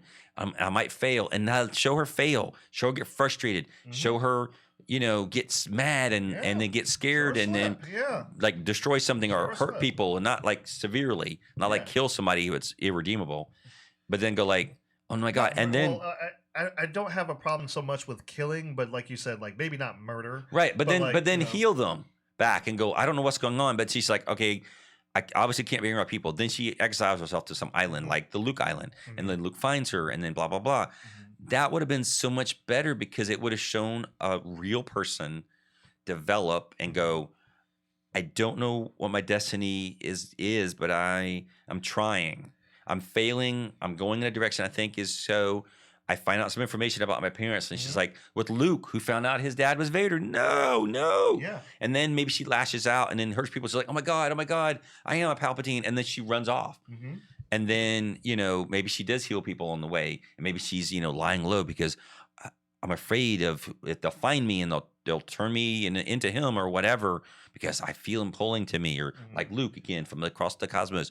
That would have been better. And that would have been a better role model for all these girls out there who goes like, oh, she can strike out on her own. She can be her independent own woman and fail, but then get better because that's real life. You can't. Yes, it's a fantasy movie about space wizards with laser swords. Yes, I get that. As Robot Head would say. Again, I salute you, sir. But there has to be a self-determined thing, like Luke standing there going, I know there's more out there. I know something's better on the horizon. But something is keeping me here, and I'm kind of not sure. He fails, gets better, fails, get better, fails, get better. And then at the very end, he almost fails, gets better. And then Vader still saved him. That's the thing. Yes. He redeemed Anakin by basically sacrificing himself to Palpatine, who almost killed him. Right. And that's the thing, like, that's missing. In this Rey story, that's what's missing like crazy. Because it's like, like you're trying to have this same arc with Kylo and Rey, and I'm like, this isn't earned. Right. This isn't like, like I said with Anakin and Luke, I'm like, Anakin's Luke's father. Right. Like there is something there, Right. So it's like but see, even Kylo has the better hero's journey. Because he was trying to be a Jedi, trying to be a good person. He should have had anyway. Yeah. Well, but even this cobbled together thing still was a little better than Rey's story because he tried to become a Jedi. He wasn't a very good student or whatever, and then Luke saw perhaps he might maybe sort of kind of become evil, maybe if the conditions are right, and then thought instantly for maybe killing him, but decided not to. Then he got mad at that and then decided to join the dark side anyway because of that or something. But then with the Rey thing, he's like, I felt, you wanted to take my hand, but she's like, yes, I want to take Ben Solo's hand, not your hand. And then he came back to the good side, and then he came back to save her and sacrifice himself for her like Vader did with Luke. Right. And so he had the better hero's journey. He failed a lot. He messed up a lot. He also learned from that. Yeah, it wasn't as far down the path as, say, Vader did and Anakin did with killing children and stuff. That we know of. That's true. We don't know that. we don't know that. But we do know he came back and he had, the epiphany and says, okay, that's weird. I know Palpatine's pushing the buttons, but I'm changing back to good because maybe you're worth it or something. I don't know. My voice is kind of starting to fry here, so I'm going to have to stop talking. I was going to say, like, it almost, excuse me, now that you've said that, it almost sounds like maybe this should have been Kylo's story to begin with, whatever. Like, it sounds like that should have been, it's like how Luke died, the plot required. Yeah, you're absolutely right. Yeah, the plot required a lot in this movie. It required a lot in The Force Awakens, required a lot in The Last Jedi, and this movie, like, just, it's like they took the criticisms that we had, and like these are just like, oh, you want more of this, right? You want to do you want more? You want us to do this again? You know, and it's just like, you know, like with Rey being overpowered, I was like, oh, well. You think she's overpowered now? Well, you just wait. Hold my beer. I got you right here. I'll give it to you. So yeah. Like I said, if you've seen it, sorry. Right. And if you, I'm curious to know, like, where would you rank this in terms of which one do you think is worse, episode 7 or episode 8?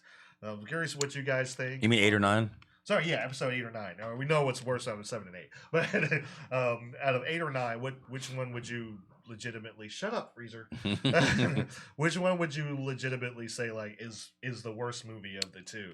Because I'm honestly, like I said, I'm giving it episode 9 better by a hair. Mm-hmm. But I mean, I still kind of go back and forth where I'm like, no.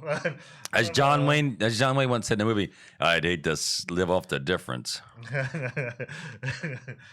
So yeah, I think that's gonna be it for today. Well, thank you for those who showed up in the last whatever time that just happened to show up. It's like, oh, these two guys that saw a Star Wars movie and telling us how much they hate it. Thanks for being there. Thanks for sharing. It was a difficult. It was a burden.